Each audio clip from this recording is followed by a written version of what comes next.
It's a new era. Let's get it, let's go. It's Tingle and Co. What up, Lord? What up, Lord? You can call me him. I'm Shay Dixon in the whip with them RPMs. Gotta pull up to the chat and shit out to them. Not trying to ball like Big Four, then get out the gym. Monday through Friday. When you see that notification, we about to go live. Hit this track and do you dance like you Karen Lacey. Run it back and turn Matthew to the house, baby. It's Tingle and Co. Come keep with the show. It's a new era. Let's get it, let's go. It's Tingle and Co.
It's Tingle and Co. Come keep with the show. It's a new era. Let's get it, let's go. It's Tingle and Co. What up, Lord? What up, Lord? You can call me him. I'm Shay Dixon in the whip with them RPMs. Gotta pull up to the chat and shit out to them. Not trying to ball like Big Four, then get out the gym. Monday through Friday. When you see that notification, we about to go live. Hit this track and do you dance like you Karen Lacey. Run it back and turn Matthew to the house, baby. It's Tingle and Co. Come keep with the show. It's a new era. Let's get it, let's go. It's Tingle and Co.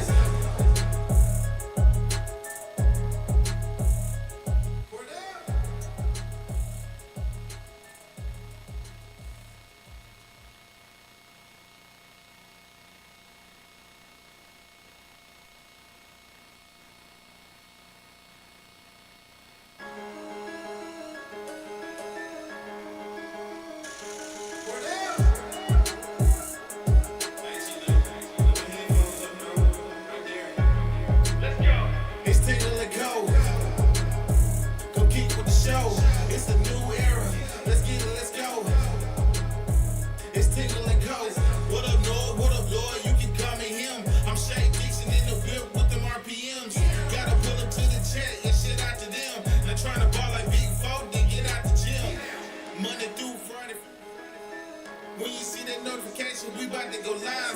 Hit this track and do you dance like you Karen Lacey. Run it back the time, Matthew to the house, baby.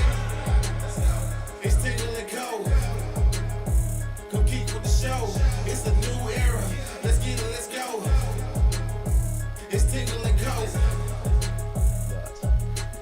Good morning, Vietnam. Welcome in here on this Tuesday morning as we continue on this week. I appreciate all the support here as we are up at 8:04. We were live at 8 a.m. Love it, 7:56. Come on now. Rocking and rolling.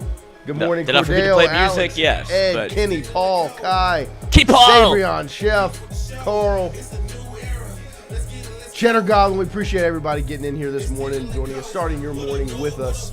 As you can see behind me right here, we've got the highlights from last night's LSU men's basketball win on the screen as the Tigers get a victory over electric Southern atmosphere. Miss, 90-62. We'll talk about that more as they get into SEC play this weekend. But good morning to all of you. Lloyd, Wyatt, good morning. Good morning, sir. Lloyd, how was Mikey last night? How was Buddy Sanji yesterday? You know, Busy day on the airwaves. I am just prepping myself for the streamathon. But I just did. Let's see how much I can work before, and then that'll go great whenever it's 30 hours live in a row. It's going to be something.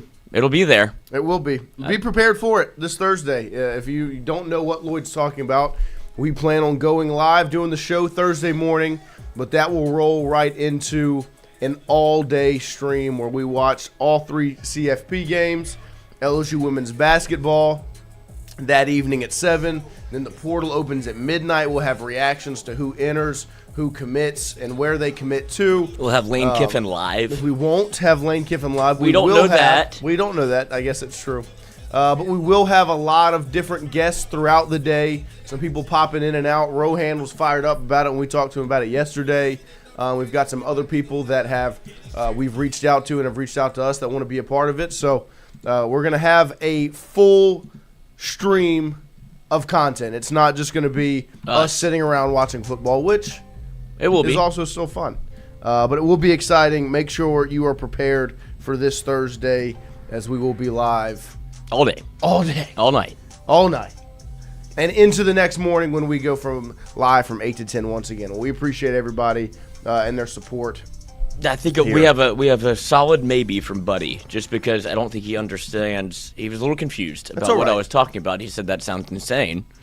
I was like, you don't have to be through. He thought he was signing up for 24 hours. No, but I was like, Budman, we don't. No, just to pop in. And he's like, maybe I'll see. Just give me a call. And I was like, I'll just call you, and you won't even know. I'll just tell you you're live on the air. Yeah, we'll just give you a ring. No, talked to PFM last night or last afternoon. Oh yeah, Paul from Metairie. Yep, big time caller of the year. I found out. Caller of the year. Who's Sabrion? We've got a couple. Cajun. Sabrion will probably be caller of the year. I mean, just the biscuits. Yep. And then guest of the year. Electric. Poon. Raging Poon. Made his way to the that was awesome. to the golf suites. We appreciated that. Dropped off a couple of gifts. How was Mikey last night? Great. Good spirits. Jay Mitch was great as well. Good. Well, we appreciate everybody getting in here this morning as we are kind of in this waiting period of the schedule, right? Where you're just kind of sitting and you know what's right around the corner, where this Thursday SEC basketball starts for LSU women's hoops. And then on Friday, the portal opens. And then I believe on Saturday, LSU men's basketball plays in the SEC. So basketball picks up later on this week. The portal opens up later on this week. And we're just kind of sitting here Monday, Tuesday, Wednesday, waiting. Clemson has the amount of whites I thought they would have on the basketball team. Of course. Just sitting and waiting for what's to come. But tomorrow night, I believe there's a football game, right? In that Miami-Ohio State. Yeah. On New Year's Eve night. Should we just start it then? No. We're not adding an extra 12 hours for Miami. But football and everything will continue to roll on this week, and basketball will pick up. There is some news around LSU football from yesterday as LSU has added another member to Lane Kiffin's support staff. This was reported by LouisianaSports.net. Austin Shelton, the director of player personnel at NC State over the past 2 years, is expected to join LSU's PPD, the Player Personnel Department. After being, like I said, those 2 years at NC State. He also worked with LSU GM Billy Glasscock at Texas and they first worked together in a previous stint at NC State. So obviously this is a Glasscock relationship hire. He's bringing in one of his guys in Austin Shelton over from NC State, where he was the director of player personnel over there. So we'll continue to pay attention to who gets added and what spots. But this is another one of those, kind of like we talked about last offseason when you had Austin Thomas and he started bringing in some of his guys who you've now seen turn around and join him back at Ole Miss, right? I forget how to say the last name. Glasscock. No. Shujari, or however you said it. He was at LSU, came over from Ole Miss to LSU with Austin Thomas, now is back at Ole Miss. Kevin Bolden, kind of the same thing. You've seen these guys bring their people with them. That's what this hire is here. Austin Shelton over from NC State Joining Billy Glasscock's team here in Baton Rouge. The support staff here in Baton Rouge. So the Glasscock staff. And that is it's funny how important now that front office staff is, right? You want Billy Glasscock to have his pieces with him, have his guys around him, his team put together on that front, especially with what's right around the corner. I mean, this is how your team is going to be built year in, year out. But your entire roster will likely be built over the next 2 weeks, right, in the transfer portal. And this is the group and the team, a part of this program that handles those things. And so anytime you have your GM bring in one of their people to their team that has experience doing something else at another Power 4 program, it's always good for your program, for sure. So I had this conversation twice yesterday. Of course. Once with Buddy and once with Mikey and Jared Mitchell and Bryce Kuhn. Let's make it 3 times. It's a 3-time deal. But we were saying how many people out the portal. Because the number's gone from 15, 18, now it's up to 25 is what I'm hearing, which does make sense because of all the people that you've had enter the portal. Right. When you see the offensive line, obviously Shea reported yesterday that they're working very hard to keep Brilliant Moore, which I think would be a great keep. And then 100%. Tyree Adams, you don't have to shut the door on just yet, which I think is a potential good keep just because of, at some point, like we've said, you want to see these body types work out because I don't know if you were a different team and you saw DJ Chester in the portal, Tyree Adams in the portal, you would want to put them on your roster as opposed to kick them out the door. But because LSU has had the experience of them playing, it's like, either way. But it does, just the archetype is something that you have to be interested in. So I'm just...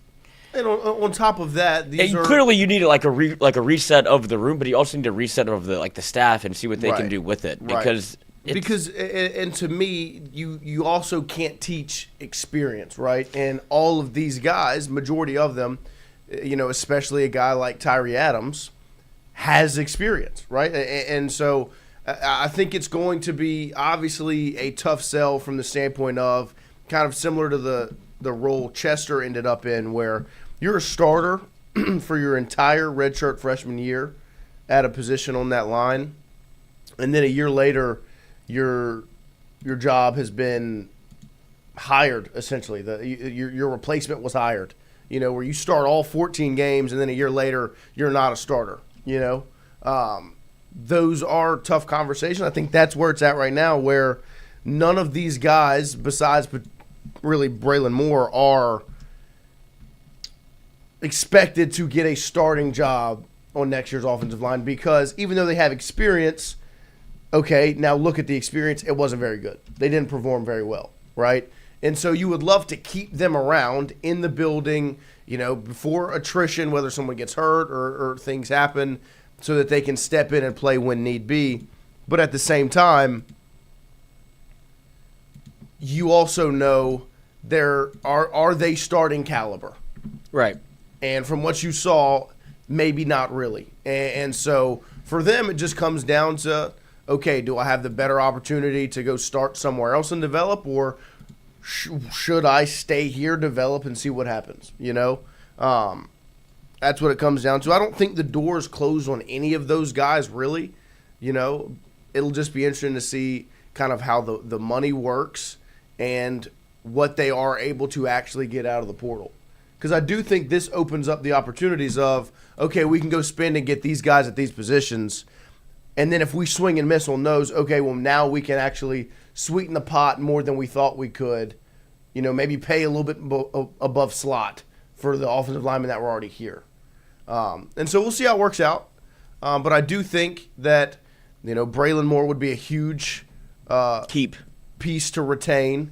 And then, like I said, there were guys that I liked the potential of. But it was your worst position group, and if those pieces want to leave and you need to replace them, so be it. It's kind of the situation that you've just ended up in over the past year. So it will be very intriguing to watch. But I think the number 25 is right.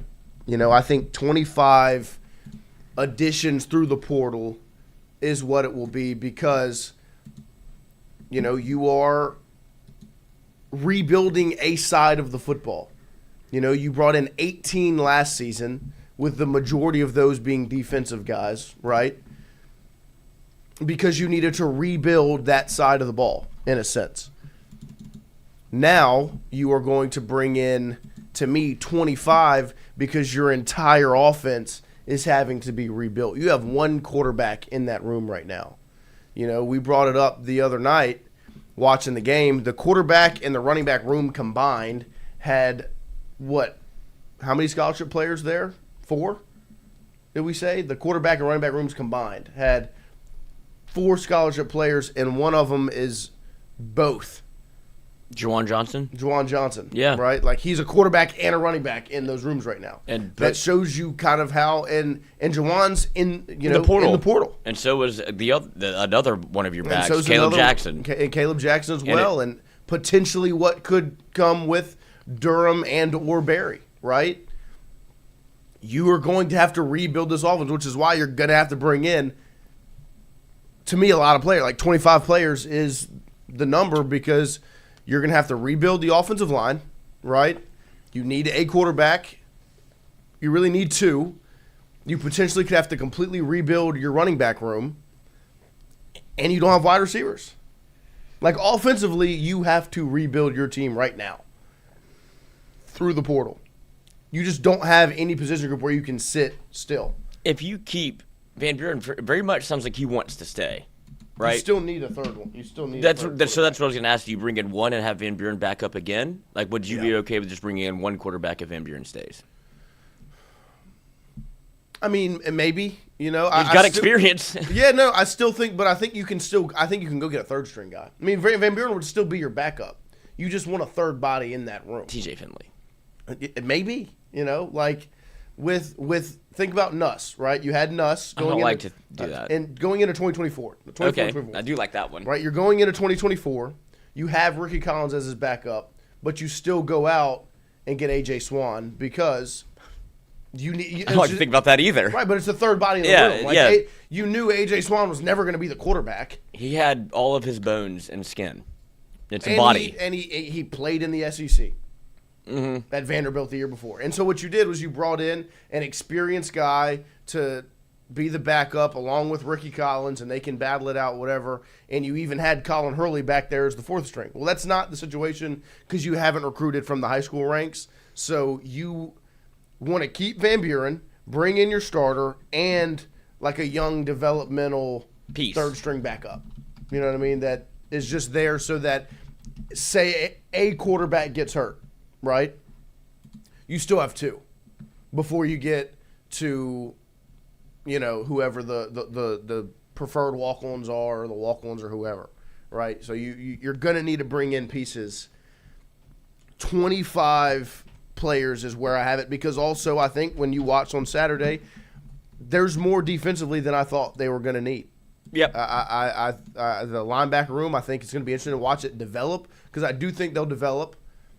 But it's going to be extremely important to bring Whit Weeks back, right? Of the utmost importance. You heard Lane Kiffin say that.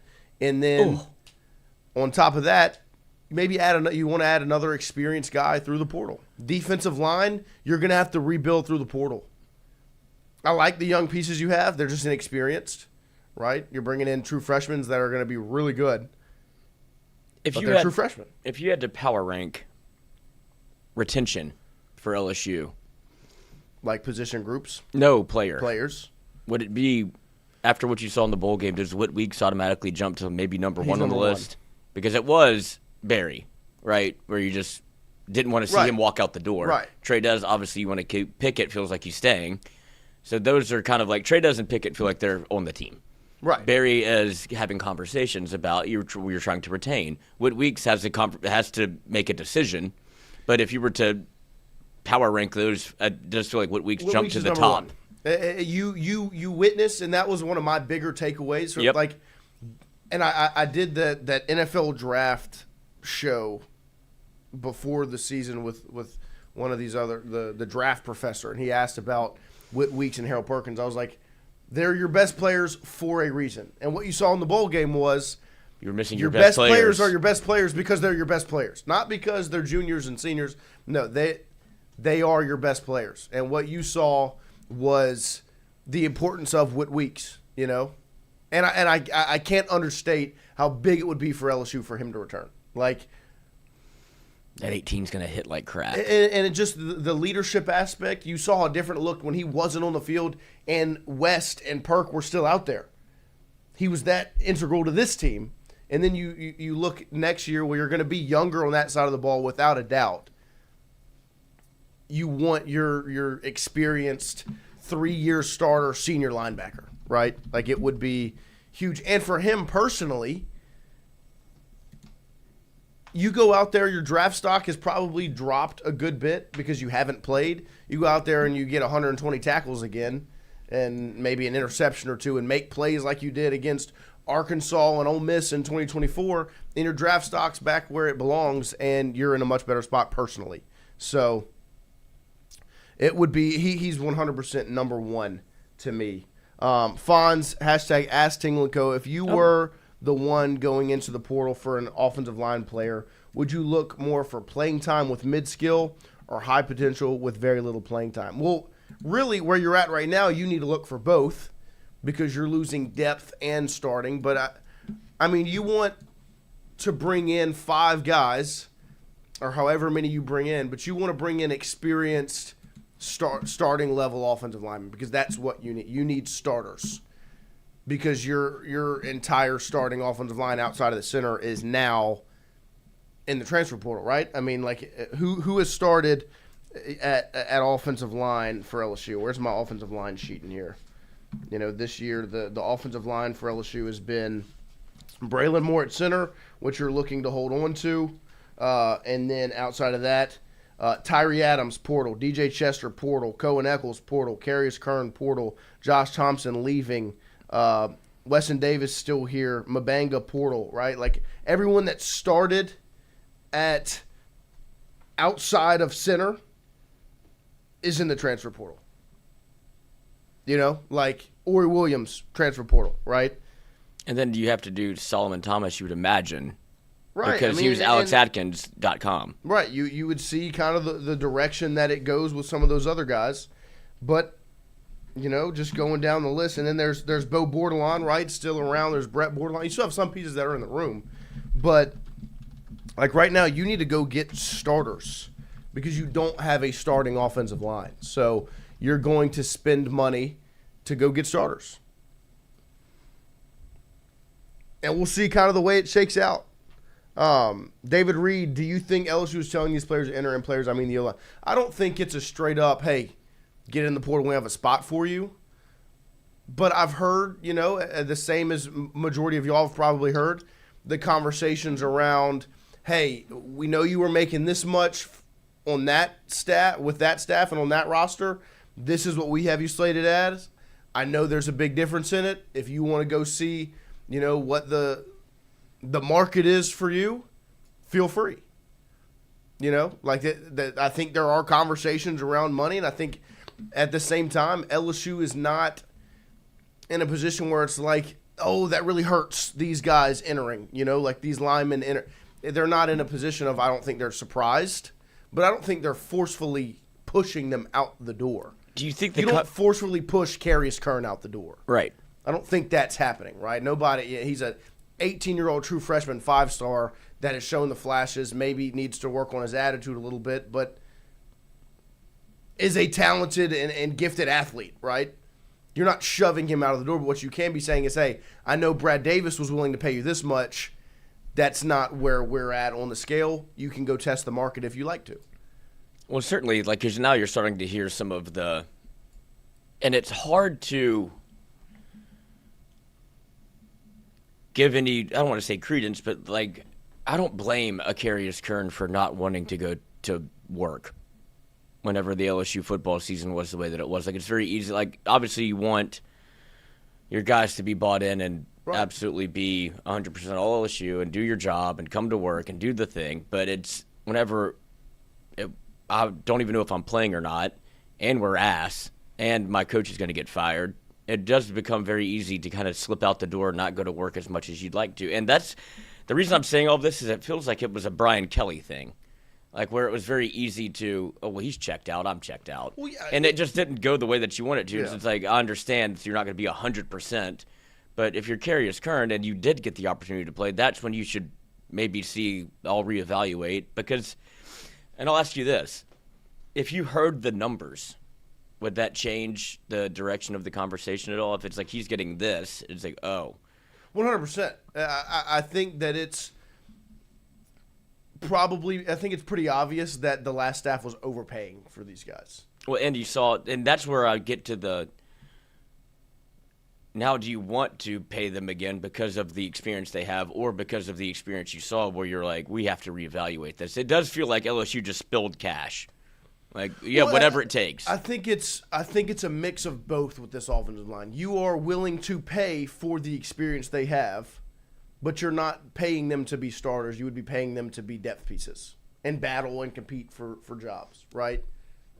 And that's the new part of this era, where it's you're not getting starter money, you're getting depth piece money. And it's like you weren't paid to be a starter because you were a starter, but now you're not. We're right. And I think that's probably a bitter pill to swallow if you're a true sophomore going in like, oh, I was getting this. Like, well, now you're getting paid on your performance. Yeah. And as much as Jeff wanted to do that for the coach, it becomes the player. And on top of that, it's sometimes, you know, we said it about throwing the ball to Trey Green. Sometimes it is just that simple, right? It's a new staff. It's a new offensive line coach. Sometimes it's literally just that simple. There's a new offensive line coach that didn't have a relationship, didn't recruit, and doesn't know these guys. And guess what? They also don't know him, right? They don't know this offense. Sometimes there are those. It's just attrition from a coaching change, you know. And it's much more. It's much different than it was back in 2021, right? When that coaching change happened. Because I think when you look at that 2022 offensive line, right? Charles Turner, your center, had been at LSU, right? At guard, you had Anthony Bradford, stayed at LSU, right? You also had Garrett Dellinger, stayed at LSU. You know, Miles Frazier was a portal addition. Then you had two true freshmen, right? That you ended up hitting on, right? Which is still possible at some, you know, like defensive tackle, defensive end, like. It could be a Will Campbell situation with Lamar Brown where it's like, actually, go play. Left please, tackle. Right? If you could play both. that is a funny conversation to have. But, you know, well, it's getting to that point where it does feel like, look, you are both. And so you would like to hold on to some pieces. And right now you have a Bo Bordelon, right, who can literally play tight end, tackle, guard to fill in spots. It's experience, it's depth that you need. He's not leaving. Of course not. Right. He's never going to leave. But it's a nice depth piece to have. Somebody that's got experience, has gotten on the field, and has obviously physically developed. If you've looked at him from his freshman year to now, he's like a man. But And then you're going to need to add pieces in the portal, and you might see some of these guys return. So it will be interesting to see the direction it goes at offensive line. But you should not be surprised and or worried by what we've seen from the attrition standpoint of portal entries on that offensive line because like you said, you're bringing a new offensive line coach. All he can do is evaluate off of the tape that he's seen, and I don't know how fundamentally broke. I do know how fundamentally broken it was, but scheme-wise, this is what I'll also say. Lane's coached against him, right? Mm-hmm. Played him this year. Mm-hmm. And do you remember what Ole Miss did? That was like basically reinventing the wheel that completely shut down LSU's offense. They rushed 3. So if Lane, just with his memory, goes, well, when we played these guys, those 5 couldn't block 3 2 months ago, our game plan was literally they are not very good at creating holes for run lanes or protecting their quarterback. We're literally only going to blitz 3 D linemen and get to the quarterback. And so if he remembers that, he would be like, well, I don't want somebody to do that to my offense. They do know these guys to an extent, right? They scouted and played against them.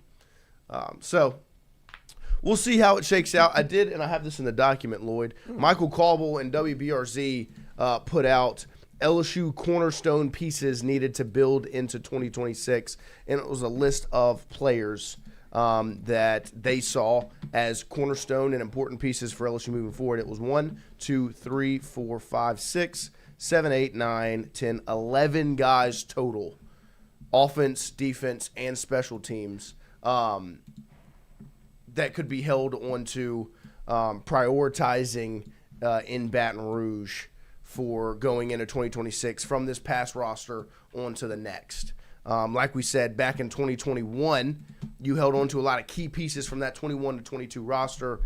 This was WBRZ and Michael Cauble's at Cauble on Twitter. He put this out last night. And I thought it was very interesting because I agree with obviously all of them. There's not anyone on here that I'm looking at and going, I probably would have also included Kyle Parker. Yes. I just feel like he fits Lane Kiffin's offense, extremely talented. You saw it Saturday night. He's good at football, especially with the ball in his hands. I would have included him as well. I think maybe that's why there's that space right there. Yeah. That's just Kyle Parker. But defensively, if you were to rank those 6 that are right there in front of you, how would you rank them? We had the conversation. Witt is number 1. I would have Pickett at 2. Dom McKinley, 3, Spears, Woodland, Cooley. And this is not, and it's not that big of a gap between 1 and 6, right? That's how important they all are. But on the list, that would be my 1 through 6 lineup of those defensive names. All very important. You want to continue to develop and grow. I just thought it was very intriguing. Nice.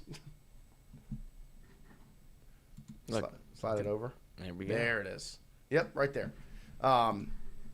Offensively, that's my 4. Obviously, Grant Chadwick, all SEC third-team punter. Come on. Aaron Burrell, just let him kick field goals, please. I just want to see it.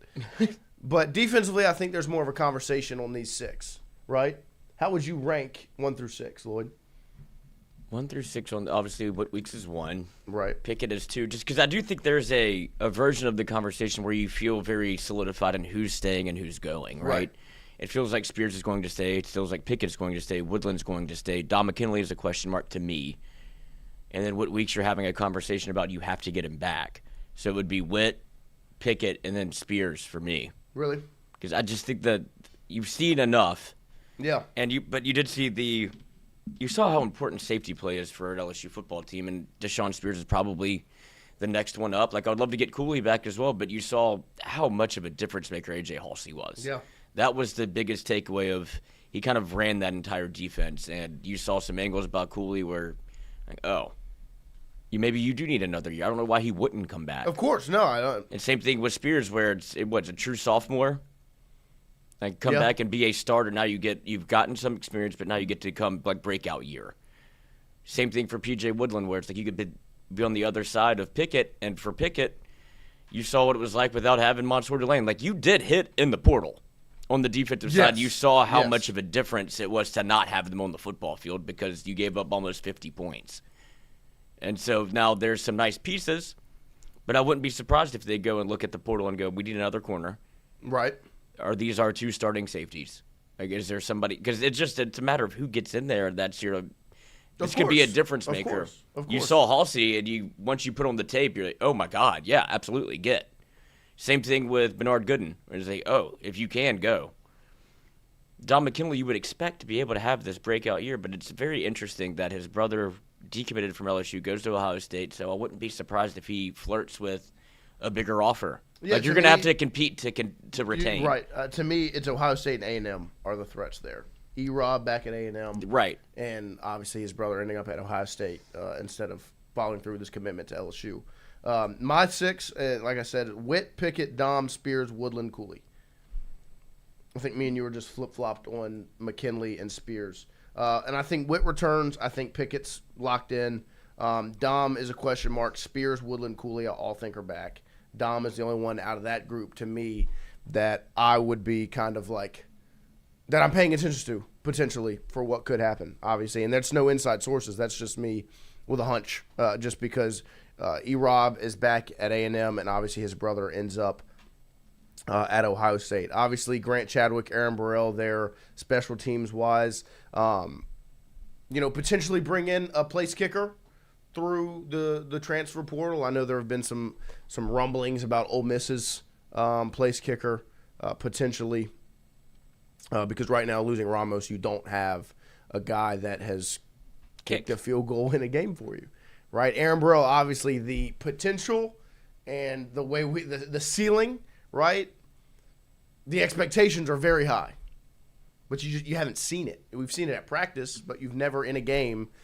Which I sit here right now and I cannot believe he has never gotten one opportunity to kick a field goal in a game. And now, I don't know in the past how many times there's ever been like, let's let the backup kicker get in there and get a kick in. Like, you're telling me against Southeastern we couldn't have given him one opportunity to get out there and just try to boot one? I think it was out of respect to Ramos. I get it. But there is a certain skill set that Burrell brings to the table that Danny didn't have. Well, and I'm not even saying to use them both, but just like, now you're in a spot where with Ramos shit leaving, matters. nobody else on your roster has ever kicked a field goal, right? In a college football game, because Ramos, and credits Ramos, all-time leading scorer in LSU history, all-time leader in field goals made. Credit. Missed a couple head scratchers there at the end. Of course, that 44-yarder would have been nice to go through in the bowl game. Right on the fringe. Great budding social media star. Yep. He does a good job. A little interview, a little questions. He did ask the 7 continents. He did that one, and they're And only Chadwick knew them all. We're not here to play school. No, but Chadwick is. But he could be a punter in the NFL. Like Ramos, I don't know what he's going to do. Not the NFL. He'll get a call later. You never know. I mean, Cole Tracy also couldn't kick outside of 45. And he never got a call. No, he got some calls. He just never really panned out. We got some calls. He'll get some calls, and then, But then even you have Cade York that got calls. Right. Drafted early. What, 3rd round? 4th round, I Fourth believe. round?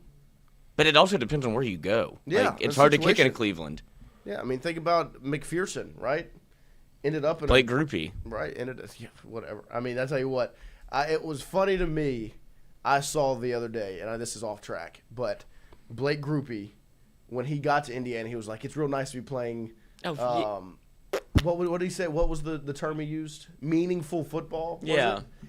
Now that I'm in, Indianapolis. Well, look at the Saints now. They went, since he said that, the Colts have gone 0-4. The Saints are now 4, they're like 4-0 since then. It was like, oh, nice. Shout out Charlie Smith, the Irish kicker for the Saints. Of course he went to Notre Dame. Right. So it'll be interesting to see kind of the way it shakes out at those spots. But I did like that list. Shout out to Cobble for that list, because I thought it was it was good to look at kind of the names listed out. But when you look at that, right, when you look at those names, you pop that back on the screen, Lloyd. When you look at those names, right, these are all starting guys. That's 6 players on defense, 3 on offense and 2 on special teams, a punter and a kicker. So on defense, you have 2 starting corners, your 2 starting safeties, 1 linebacker, 1 defensive tackle. That means you need to go get edge rushers. You need to get another defensive tackle, potentially another linebacker, and probably another one at those 2 spots, potentially. I know, Jakeem Jackson, you saw him on the field. Some other pieces around there. Obviously, at linebacker, you have younger pieces that can develop. Keys, Singleton. At defensive tackle, you have Bud Mathis. You have some other pieces. But that's just 6 cornerstone names, which means you're going to want to go spend to get some more pieces. Offensively, we've got 4 names. That means you need to go get starters, right? You need a starting quarterback. You need a starting offensive line. You need more wide receivers. You need another running back or 2. You need another tight end, right? It's a complete rebuild on that side of the ball. There are 4 names that you sit back and you say, would like to hold on to that. Yes, and this shows you the importance of this next 2 weeks.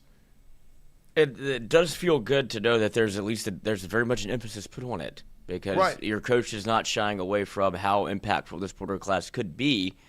And I do wonder, because of the schedule and everything that is leading up to the 2026 season, where expectations versus reality are, because your schedule is not the easiest, and then you don't. This is what happens when you play the portal game the way that you did, and you continue to have to play it, as your season and your first under Lane Kiffin will be highly scrutinized, very much watched. All eyes. Yeah, and they want you to fail. Mm-hmm. And you've become you're the villain, you're the black hat, and so they're preying on your downfall. Yeah. But I do think that if you hit on the portal, it's only going to amplify the noise around. Like, of course, LSU, now they paid him. Everybody's paying. LSU might be paying a little bit more, but that is where the arena you have now entered, where LSU used to be the fun, lovable, almost like the Chicago Cubs. Nobody's really love to see it happen. It seems like it's fun. How often do they do it? Not very often, but when they do, it's great. Right. And everybody kind of liked LSU. Whenever they're good, people love to root for them. Now it's not going to be the case. It is not. No, now you've become the New York Yankees, where I don't want to see them succeed at all. And whenever they do, if they do fail, I can't wait to be the first one with the pitchfork out, because that will be Ole Miss. And even if you don't get every single person in the portal, there'll be comments about you couldn't get him, can't afford him, crop poor. It feels like, and credit to him, happy birthday. LeBron in Cleveland obviously had his haters. Right, he wasn't the villain. He was loved. He leaves Cleveland. They burn the jerseys. The whole exit goes to Miami. Villain, right? Leaned into half step. Kiffin is in Oxford as LeBron in Cleveland. He's leaving for Miami, right? Baton Rouge. And now all eyes are on that. If you do, if you have a 2011 finals, it's going to be the most scrutinized thing possible, because guess what? You left there to do that, and you didn't do it, right? Ole Miss would be your J.J. Barea. We don't know who the J.J. Barea is yet. But there could be one out there. Do you think he goes to bed at night? He's like, I can't believe that happened. Yeah, what was I thinking? He got lost in the sauce. Oh, happy birthday to the mom. Tiger Woods, LeBron James, Lily Courtney, Lily Fournette. W. Shout out. He really said to Lloyd's mom, Tiger Woods, LeBron James, happy birthday. Mount Rushmore of birthdays. December 30th is ranked number 1. Yeah. Really important. LeBron and obviously Lily, but LeBron and Tiger by himself clears. It's pretty impressive. Then you add the GOAT, Lily Courtney. Yeah, shout out. Pretty impressive day. It is. But all eyes are going to be on you. There's going to be some negative attention, 1,000%. You've already seen it. And football is a year away. This season's not even over yet. And LSU is probably the 3rd biggest storyline. You're already the villain. And it feels like it's the 2nd. Outside of teams that are currently playing college football playoff, outside of the debate of Tulane should have gotten in or if James managed, how are we going to restructure that thing? Right. That's conversation number 1. Conversation number 2 is LSU. Yeah. And Lane Kiffin. And get used to it, because that's who he is. Tropic Thunder Lane. But that's why he comes to LSU. There's no reason Trinidad Chambliss should have been 8th in Heisman voting, and Lacey's not on that list. But guess what? They're in Oxford. That's why. They're at Ole Miss. It is a popularity contest at some point. Gunnar Stockton was not a better quarterback than Trinidad Chambliss this year, but he sits at 6 and Chambliss sits at 8. You know? Really? Okay, perfect segue because... Okay, let's hear it. These are the quarterbacks that have announced their intention to hit the portal. All of which LSU will be on the short list for, I would imagine. Sorsby, Levitt, Like he's going to follow his coach. He's going to follow his coach. Because he gave him a shot. Trinidad Chambliss has not announced, but he's on this list. Interesting. What do they know that we don't? Wait, who wrote this article? Let's go back up to the top. Who wrote this? Max Olson. Max Olson. Very intriguing, Max. Shout out, CTB/0509. It's my mom's birthday as well. Oh, nice. Happy birthday to Put her on the list. Mount Rushmore. Rocco Becht is in the portal. Yep. But of these Dylan names... Raiola. There's DJ Lagway. CJ Bailey. Not also in the not portal. In the portal, but... Is that your one? Yeah. I mean, Chambliss is probably my one. That's where I think he's not getting enough credit. But Bailey is... Intriguing. But I don't think that people... And Mikey loves Colton Joseph from Old Dominion, and so does Jonathan. I've heard a lot of people He's bring fun. up Colton Joseph, yes. But I just don't think that people are giving enough credence to Trinidad Chambliss and what you just saw at Ole Miss with Lane Kiffin. That if you could transplant that over and Kawan Lacey, I will take that every day of the week. To have Trinidad Chambliss and Kawan Lacey on your that was an offense that put up almost 40 points a game. CJ Bailey's going to go to Miami. Yeah, he's probably. From Miami. He's from Miami. I mean, he threw for 3,100 yards, 25 tuds. Well, and Miami's very much been a portal-heavy quarterback that's what team. they, yeah. I mean, they they would take C.J. Bailey right now over. Carson back. He's not dating a Bella Danger, by the way. There's no way. I mean, I know she's done a lot, but that's low for her. Yeah, no, C.J. Bailey's good. He also has 5 rushing touchdowns. Yeah, he's really good. He's real good. But yeah, no, I mean, Chambliss, I think it does get slighted because system. Well, not just that. Well, now you have the system too. Right. It's also just. It's hard to believe. Yeah, I mean, you don't really hear about it. It's just so, like it should have been. I remember watching the film when we did the film breakdown before, and that's probably in here somewhere. Before we did before the Ole Miss game, and I was like, this Chambliss guy is a lot better than I anticipated him being. Where's it at? Trinidad Chambliss, yeah. Playmaker, impressive athlete, looks very comfortable playing quarterback. They run him like crazy. He shows some good touch, but he can rip the football. Mm-hmm. Seems calm under pressure. Mm-hmm. Against Arkansas, 15 rushes, 62 yards, 2 touchdowns. Tulane, he ran it 14 times for 112. He takes what there and does not consistently put the ball in harm. This is a guy. Yeah, 19 touchdowns to 3 interceptions. Ran for 8 touchdowns. Like, there's not one thing about his game I don't like. No. Because it's the poise for me. Like, whenever things break down, he still remains considerably calm, can make a play, takes what's there, but also he'll hit you over the head for 50. Right. Like, he's a good... Like, he's a very good, he's a talented quarterback. And this is a testament to why Lane Kiffin comes to LSU. If that story is anywhere else, it's TomRinaldi.com. Like, this is a unbelievable story that almost feels like it was written in the stars. This is a Hallmark card. Yeah, and he didn't get any attention. And I don't know if it's because it was at Ole Miss or if they just would rather talk about Lane. But regardless, he goes from a Division II school to a backup at Ole Miss to the starter and then puts up 27 touchdowns to 3 interceptions and leads Ole Miss to the farthest they've ever been. And nobody talks about it. Right. No, I mean, and so looking at that list, I mean, to me, and I'm just going to say this now, if Chambliss gets the waiver, he's LSU's quarterback. I feel, and that is this is, like I said, this is not anybody telling me to say. This is just literally sense. Me looking at the situation for what it is. If he gets the waiver, he's LSU's quarterback. I'm very surprised that I've seen Ole Miss reporters be as vocal about their confidence in Chambliss returning as they have been, because I look at it and what tells you that, right?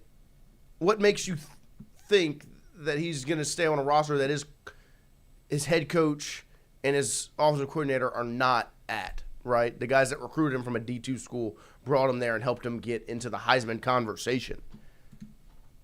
Like, literally, I look at the situation, and if he gets the waiver, I would be hard-pressed to put my money on him being anywhere that's not LSU. Because it just makes sense. If he gets the waiver, his head coach and his OC are here. Why would he not follow? Why would you not? You know what I mean? Like, what the season you just had.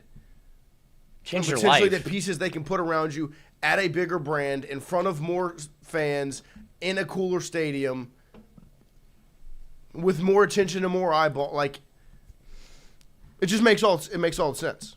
But this is also what you're fighting.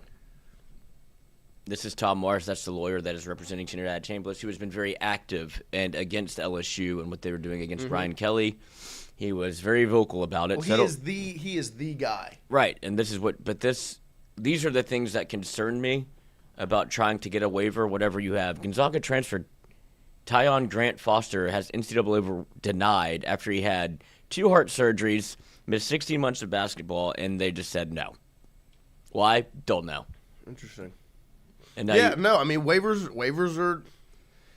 I mean, this is and this is the crazy part about all of it, is we're going to reject that, but this guy Najee that was drafted in 2023 to the Knicks is going back to Baylor, and mum is the word, eligible, and it's just like, yeah, you just added this guy add an NBA player mid-season to your roster.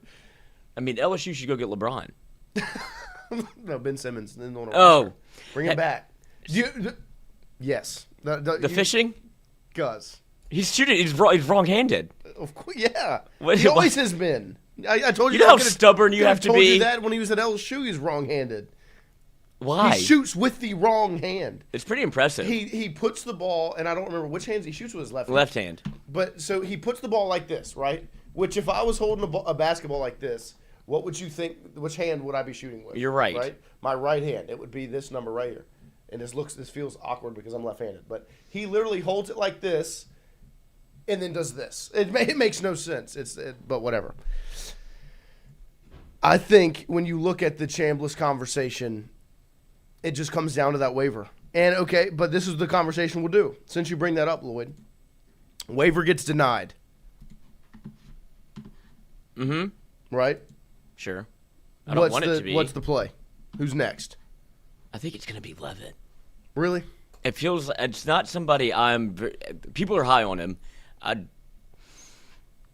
need to see him operate within the structure of the offense and quit being. He's very much a playmaker and thinks he's a playmaker, and he likes to play off schedule. And you saw that work at Arizona State. You saw it work with a run game whenever he had Scattaboo. Right. But it feels like he doesn't operate within the confines of the offense. And for Lane Kiffin, when I see Trinidad Chambliss and how much they're structured and how much he plays on schedule, on time, that's what I prefer. But Levitt is somebody that I could see being like a Jackson Dart for Lane Kiffin. Right. I just would like to see more than 1 year of it. And to me, if you go get Levitt, he's probably going to be the most expensive guy out of the portal, sans Bryce Underwood, if he enters. Of course, that's the pie in the sky. But with Levitt, I would say there's more importance on getting Lacey here if you get him. Because you saw what it looked like when he had a run game. You saw what it looked like when he had a run game.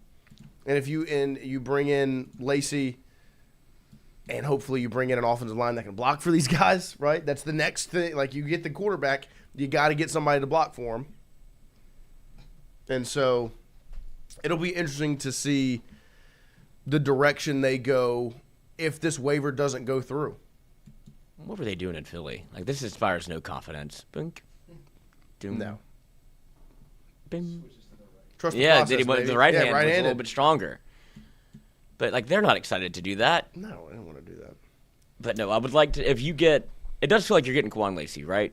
Is that fair to say? I think that – You've done all the things necessary to be able to move him over from Ole Miss to LSU. Yep. Now, the $1.8 million price tag, sure.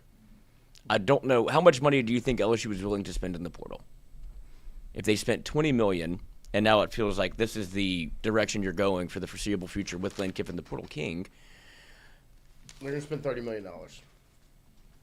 Because that was the reports, right? That's the number that's been said everywhere, and I don't think they spend less than that.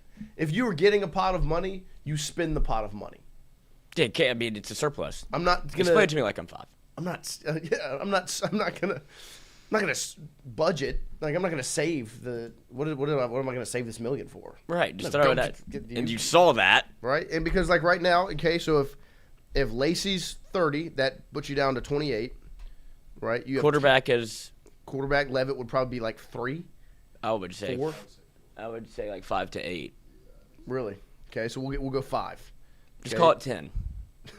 Seriously. 10 for both Lacey and the quarterback. Right? So that puts you down. There's your backfield. There's your 20. You got $20 million to spend on 20 to 23 other guys. Everybody else gets $1 million. You know, like I mean, that's the money game you're operating in. What weeks? What weeks you have to pay to get back? Or what if he's just really in love? No, I don't think you're gonna have to pay him Garrett Nussmeier money to come back. Because I think with when you looked at Nussmeier last year, you were paying him NFL draft money because he was going to be a first-round pick. Or maybe not a first. He was going to be the second quarterback off the board after Ward. And you had to compete with that. Witt, that's not the same conversation. His draft stock has diminished. Yeah, that's a great way to put it. Because I just don't know what – you know what he is.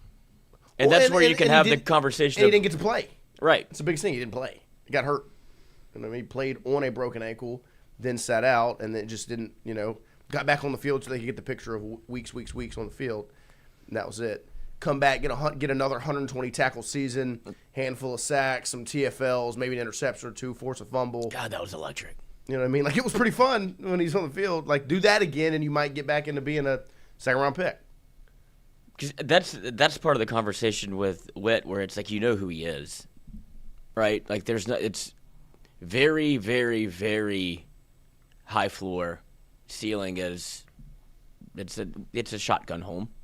Mm-hmm. It's not 2 stories, right? But it's sturdy, and so that's somebody that if he even goes to the draft now, he's a 3rd to 5th round pick. If he comes back, he could be a 2nd round pick. Right. Like, so I get the conversation around him, but I truly think he's going to be an NFL player. Yeah, that's what I'm saying. Like, he's a football player. Yeah.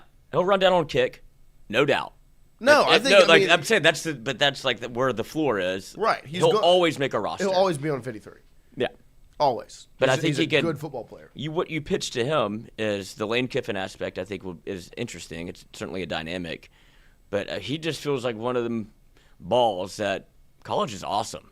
Yeah, no, I mean, and his brother's here, and you're making money. Yeah, like might as well do it where you're good at it. There'd be a conversation if you weren't making the NIL cash, but you are, so make it. And he just seems like he just loves football. This is guaranteed to play football. Don't forget, every single day we are brought to you by CAS Roofing and Advising. Our guy Pierce Patterson over at CAS Roofing and Advising. Obviously, this is the slower time for roofing, but that does not mean you cannot call 225-910-0619. 225-910-0619. Pierce Patterson will still hop in his truck, drive over, and check out your roof for you. Make sure you're in good shape. If you have a missing shingle, if you've got a leak inside the house, if your roof is just 10 years old or older, right? Give them a call. They'll hop up on your roof, check it out for you. They'll let you know the next steps. If you are in line for a new roof replacement, they'll walk you through the step-by-step process of handling that, and they will do a great job replacing that roof for you with the team they have over there. Or if your roof is in good shape, they'll also let you know that. Make sure you are confident and safe under your roof, and they will have you on the call list for whenever a storm may come through. They do great work. And like I said, it's CAS Roofing and Advising. They don't just put roofs on homes, right? They do a great job doing that. Well, that's advising. But then they also advise. They'll hop on the phone. They'll walk you through the process. They'll make sure you feel safe throughout the entire process. Shout out to old Andrew right there on the phone. They'll walk through the process. They'll keep you safe. They'll handle the entire process for you. Make it easy for you. So make sure you call 225-910-0619. We'll take a quick break here. Come right back with more Tingle & Co. right after this. And they got takes. Oh, yeah. And no ball. Which is just nice. Of course.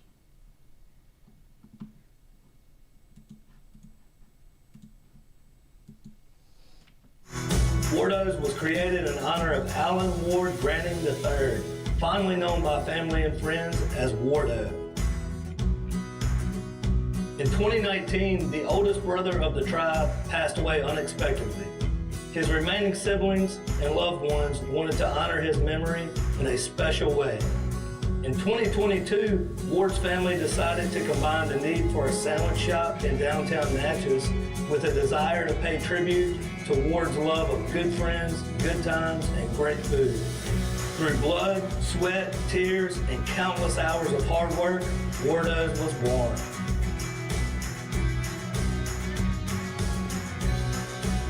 So go visit Wardo's today at 309 North Broadway Street in Natchez, where the po' boys are so good, you'll swear you're in Cajun country. Hey, Miss Lou, come visit us, Tom and Wright Granning at Go Martin on the Go Deli. Go Mart has clean restrooms, community coffee, an awesome beer cave, and a great selection of anything you may need. Located at the corner of Highland Boulevard and Highway 61 South in Natchez. Also stop by Wardo's Po' Boys at 309 North Broadway on the beautiful Natchez Bluff. Where everyone is family.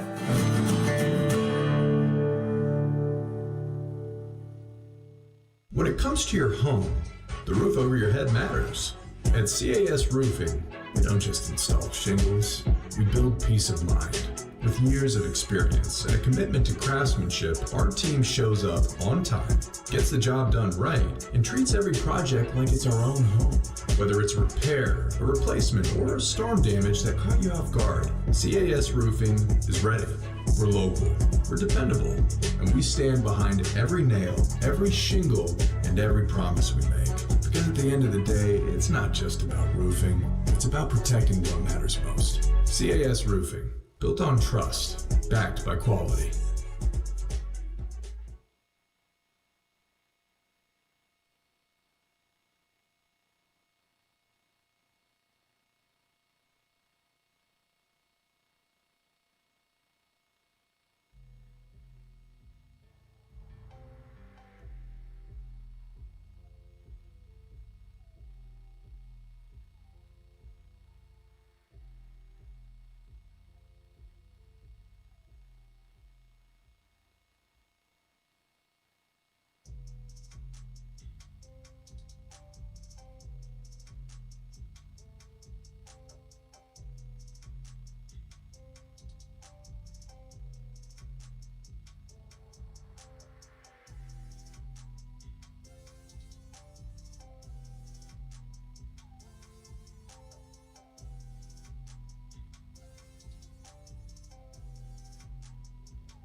All right, welcome back here to hour number 2 here on this Tuesday morning, as last night LSU men's basketball continued their winning ways in the non-conference, and they wrapped it up well with a win over Southern Miss, 90-62, as they gear up for SEC play this weekend, which, like we've said, just like it has been in the past, is going to be a gauntlet. Starting this Saturday, 3 p.m., they face off against Texas A&M in College Station, as LSU is 12-1 versus the 10-3 Aggies. LSU last night is led to victory by DJ Thomas and Mike Nwoko once again, as DJ Thomas puts together another impressive performance to close out the non-conference and get ready for SEC play. He scores 22 points on 8 of 11 shooting, and also has 12 assists to 2 turnovers. That is a 6 assist to turnover ratio, which is pristine. Very, very impressive. As the Tigers starting lineup the Tigers in general, only turned the ball over 6 times last night and assisted 19 times. So that's 7 assists outside of Thomas. Nwoko, 22 points on 10 of 13 shooting with 6 rebounds. And then you have Max McKinnon, 15 points. Shot 6 for 16, so not the best, but 3 of 9 from 3, which is 33%, just fine. And then you have, to me, one of the most intriguing pieces of this team because he is just – I love when you can tell a guy's role right away, and Pablo Tamba is that guy. 9 points on 3 of 3 shooting, knocked down a 3, but had 15 rebounds last night, 10 defensive, 5 offensive. He is a hustle, grind, defensive athlete. Like, that's who he is. He's a role player that knows what he can do and does it extremely well. You also have Markel Sutton, who didn't shoot the ball particularly well, but he had 9 points and 11 rebounds. Wrapping up the non-conference last night, getting ready for SEC play, I'm very intrigued. And I was talking to Jason here at Southern Regional yesterday about basketball. Obviously, he's a big basketball guy. You'll see him courtside at basically every home game.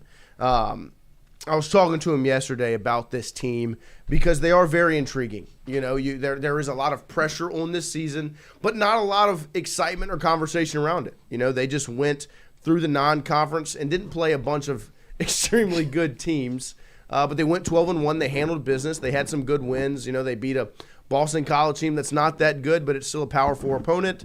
Then they beat SMU, which is a Quad 1 team, and a pretty impressive victory there, even though they did have a rough loss to Texas Tech along the way. But 12-1 wrapped it up about as good as you could. But there's still not as much excitement. Me and Lloyd were talking about the game last night. There's nobody really in the crowd. There's no juice. There's not a lot of juice around it. And I'm not going to blame the fan base for not getting out there, right? You've seen this story how many times, right? You perform well through the non-conference. You get to SEC play, downhill, right? The hope is that that's not the case this season. And like we said, that starts this Saturday as the Tigers face off against Texas A&M. And what will be a really good opportunity to bring some of that juice, right? You want to see fans in the crowd, but they're all kind of sitting and waiting on, okay, what is it going to look like when Kentucky comes to town on January 14th, right? To me, that's the game I have circled. That is the second SEC home contest, and it will be after playing A&M, South Carolina, and Vanderbilt, right? A&M is a 10-3 SEC team this Saturday. You have South Carolina at home, who's probably the worst team in the conference. Oh, yeah, LSU and South Carolina were doing battle last year. Yeah, that's you can spend less money and lose more games. Right, so you would have South Carolina at home next Tuesday at 6 p.m., but then you would go on the road to Nashville that Saturday, the 10th, to face off against Vanderbilt, who's 13-0 and number 11 in the country, right? A very good basketball team. And if you're able to build some momentum, go 3-0 or 2-1 down that stretch, there should be more excitement that next Wednesday against Kentucky at home, right? Kentucky, a blue blood brand in the SEC, would be hopefully an exciting game, but they've got to get those games done. And to me, when you look at this team, right, there's one player I am extremely confident in going in SEC play, and that's DJ Thomas.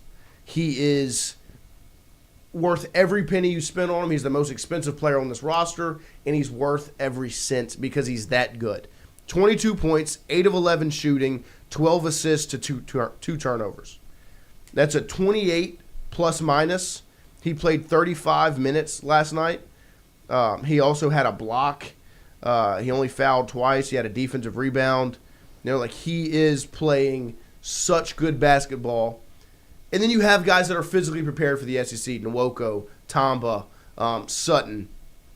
Those guys are physically built for the conference. You have Rob Miller, who's played an SEC season already, right? Knows the conference. And then one of maybe the most interesting piece is going to be Max McKinnon, right? He is kind of in this spot where is he prepared for the level of competition in the SEC? The level of athleticism in the SEC? We're not sure. We haven't seen it yet. You're going to see it, and if he's not, that puts a lot of pressure on a guy like Rashad King off the bench. But if McKinnon's knocking down shots, you can live with maybe him not being as good of a defender, right? Not being able to battle physically with some of these guys. And I'm not saying he won't be able to, but that's one of the fears going into SEC play. So it'll be interesting to see on Saturday. They'll get it started. And like I said, you are now 12-1 in non-conference, right? If you're able to rattle off in these next, how many games is this? 18 conference games. If you get to 22-9, right, which would be you go 10-8 in the conference. Not very good, right? That's not the best conference season. You're 2 games above 500. But if you go 500 or you go 10-8, you're in the tournament. And that's the position you put yourself in. But we've said that many times before when they've played well in the non-conference. So I understand the sit and wait, and I think these next 3 games they have in front of them are going to be huge when it comes to an opportunity to get juice into the PMAC, to get excitement around this program. And I'm excited to watch it. We'll obviously I'll be tuned in on Saturday when they travel to College Station to play Texas A&M, and I think you'll get a real good taste for where they're at when it comes to playing SEC competition. Texas A&M, like I said, is 10-3 and has played some better competition. Right? Two of their 3 losses are to a UCF team, Oklahoma State as well, and they also lost to SMU 93-80. And if you remember, SMU's a 9-1 team with their lone loss coming 89-77 to the hands of LSU. So look, if you have one common opponent between you and Texas A&M right now in the Power 4, it's SMU. They lost, you won. And so you've handled business through the non-conference. It comes down to SEC play. That starts on Saturday. If you want to have excitement in that building, if you want to have excitement around this program, you have to handle business. Because just like Andrew Messina is saying right now, let's not kid ourselves, they did this last season and stunk. They did. They played well in the non-conference. You beat a Florida State team. You beat a Kansas State team. But you got to SEC play and you laid an egg, right? You won, 3 games? It's not good enough. And so that's why in the non-conference finale against Southern Miss with a team that has a chance to close it out 12-1 in non-conference, nobody's in the stands. This stretch is huge. The pressure is on. You need to get in the tournament this year. You have to go win in the SEC to do so. So we'll see where it goes. Starting this Saturday, LSU versus Texas A&M at what time is it at? It's at 3 p.m. on ESPNU this Saturday. So a lot of juice. Do what? A lot of juice. Oh yeah. ESPNU 3 o'clock, baby. That's prime time. Do they play? Would you say it's an exciting brand of basketball? No, they're not. It depends on if you are a basketball fan watching it. It is fun to watch. It's pure because they play good basketball. They don't turn the ball over. They are athletic. They dunk. They do the whole deal. Like they're good at basketball, right? From what you've seen through 13 games.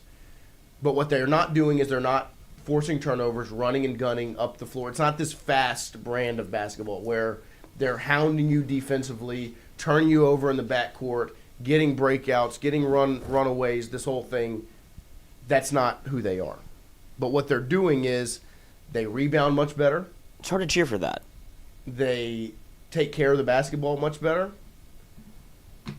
And so it really comes down to that it's a make or miss sport.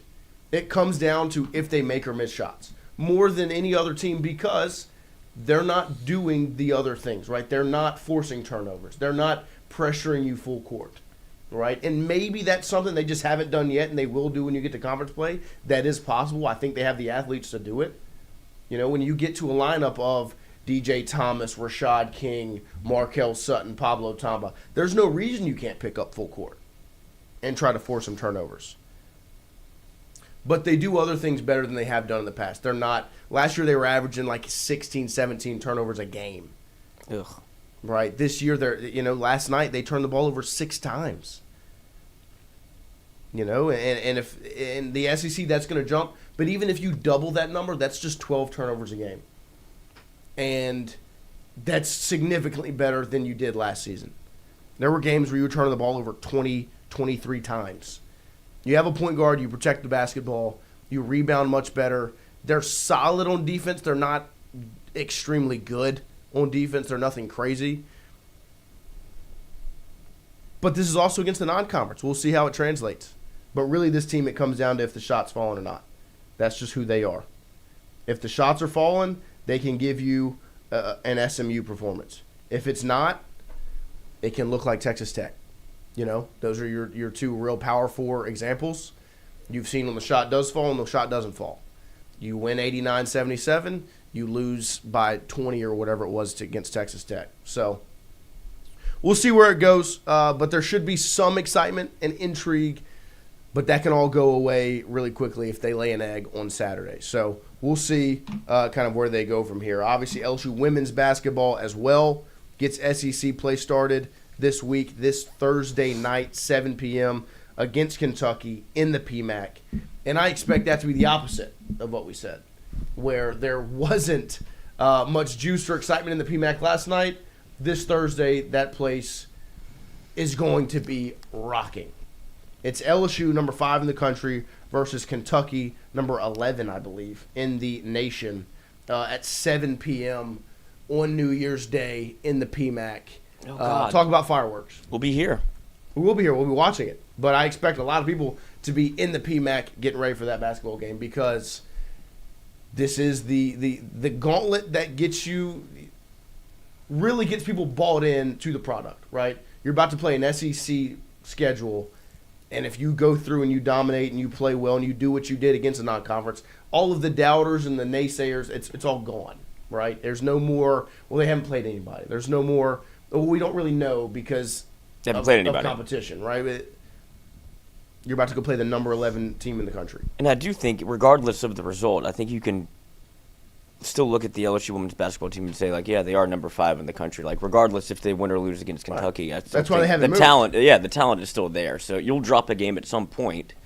But I do think that the proof has very much been in the pudding because you've dominated the people that you have played regardless of how good they are.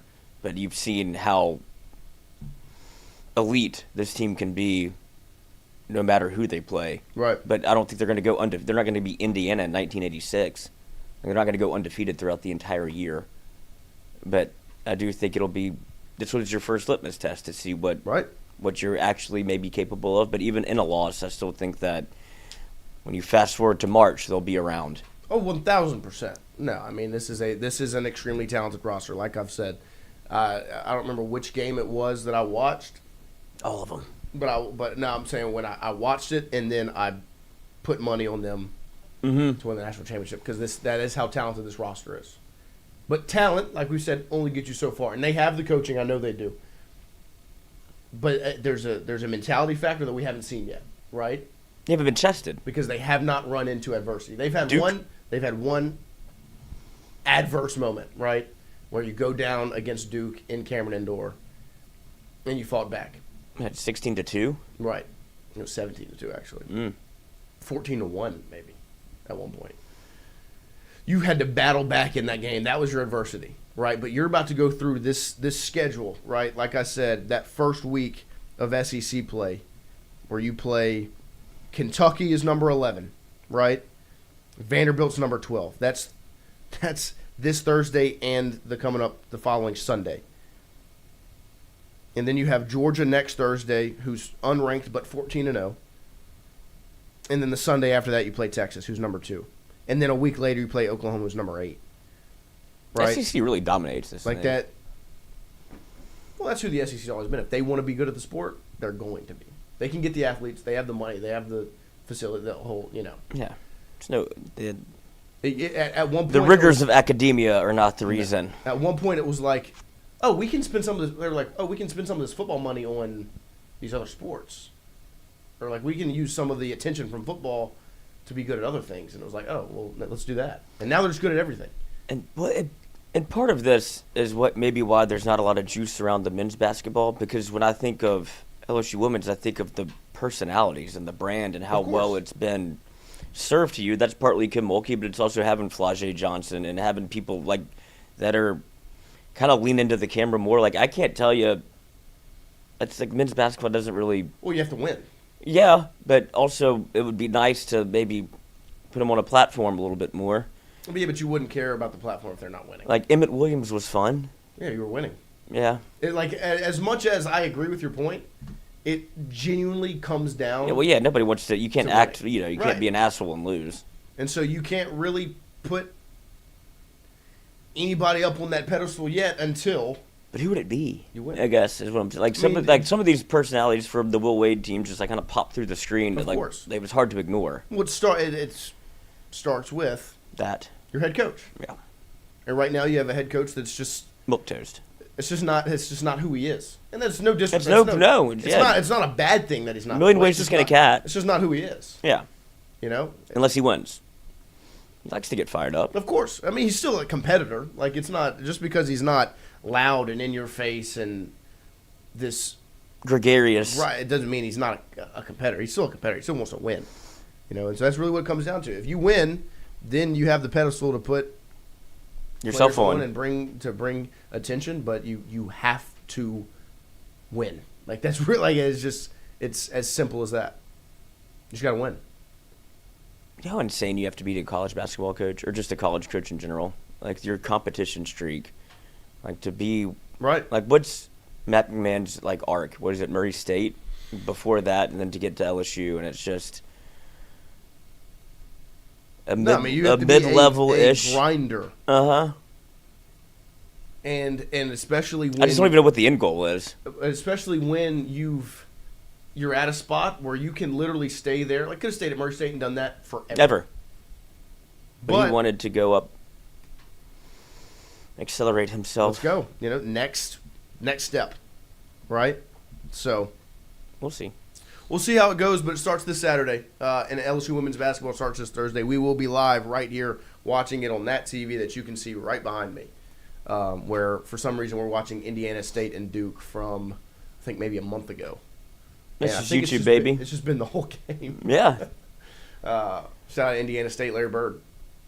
Yeah. But, who was the Chunky White? Stud. Kareem Abdul-Jabbar. That's what it was. That's what it was. With the glasses. But make sure you join us on Thursday when we watch that game live here during the college football playoff as well. If you are not going to be in the PMAC and have that place rocking. Was it the? Oh no, that was the women's team that had the kids game, the migraine game. The 6-7 game.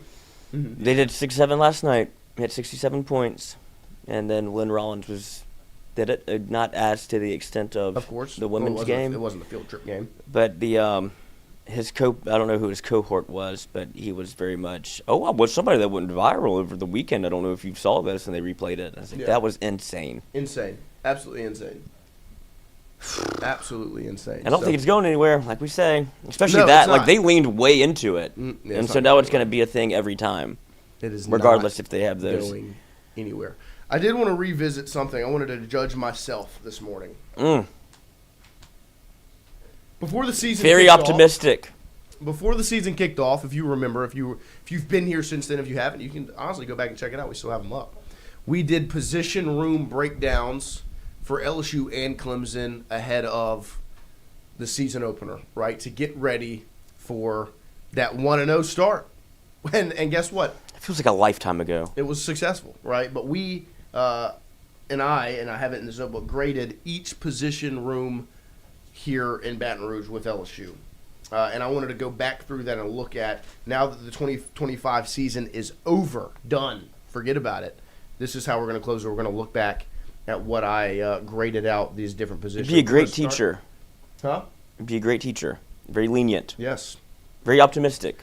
I started with the quarterback room, right? Garrett Nussmeier, who a year ago in 2024 threw the ball 525 times. That's a lot of times.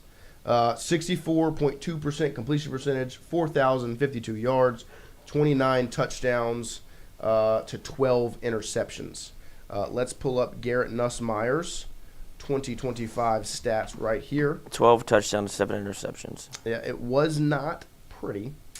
5 interceptions. He threw for 1,927 yards, so that is a drop-off of about 2,000 yards. 12 touchdowns, which is a drop-off of 17 touchdowns, and threw 7 less picks. Congratulations. Cleaned it up. But also didn't play the entire season. I don't think he actually ever played, really. Like, he was never – you didn't see 100% ever, right? Is that fair to say? No, never. You did not. Not at all. But I think South Carolina, he was pretty close because he was slinging it kind of like he was last year. Two but picks, too much. Right. Where he was, much. yeah. Too much he of a had nuts. the one on the sideline that was like a horrendous decision. Yes. But he dotted it on this between like Caden 3 Durham. guys to Caden Durham. Yeah. Yeah. And we were like, That's he's nuts. back. Yeah. Right. And then 3 plays later, he overthrew somebody for Cal a pick, and we're Parker. like, oh, Right. he's really bad. And then he threw the RPO in the And end then, zone pick. We're like, oh, there he is. That's the Nuss I know and love. That's our guy. that So- was the. That He's was on the other clip- side of it. That was the clip Yeah. from Step Brothers where it's like, well, the suits seem kind of fucked up now. That that mustard. was a great video. Yeah. But I graded the LSU quarterback room at an A, with Nussmeier returning and Van Buren as the backup. I graded it as an A, and I wanted to let you guys respond to my grade. Tell me what it should have been F. now as the season closes. D minus. It's not Why? your fault. I mean, What would going. you- I what think. would you I grade mean, the quarterback position preseason it now? had to be A. Of course. Right. It's So not I your can't fault. fault you for picking A preseason, but I mean, looking at it now, postseason, it's got to be a D. They failed the class. I wouldn't say F just because Nuss was injured a lot. I can't fault him for, but like D, Yeah. it's got to be at the highest. Yeah, no, I'm with you. I would say D. So it's about a 3-letter grade drop from that position. And really, I want to start with this one because this one has an effect on every other room we kind of talk about, right? And so we'll go next to the running back room. So C- from Seville, C- from Chef. Next is the running back room. For LSU, it was listed out Durham, Berry, Jackson, Johnson, right? When I talked about Durham, needed to watch. He had the toe injury. He had the ankle sprain in spring. And I thought he was going to be the workhorse back. He was going to get the majority of the carries. Explosive speed and balance. All of which are accurate. Right, but it was not Dialed up. this year. He did not. Last year he had at least 80 yards in 4 games with at least, and he only got 11.7 carries per contest. So you were expecting really an all SEC caliber season. You didn't get that, obviously with some injuries. Then you had Caleb Jackson, who really didn't play at all. Harlan Berry, I said dynamic, elite burst, effortless move, change of direction. All of those things you saw. He was just a true freshman. And then Jawan Johnson, I said quarterback, DB, running back, quarterback, running back. But has some burst, and will be interesting to see how he adjusts to the running back position playing it full time.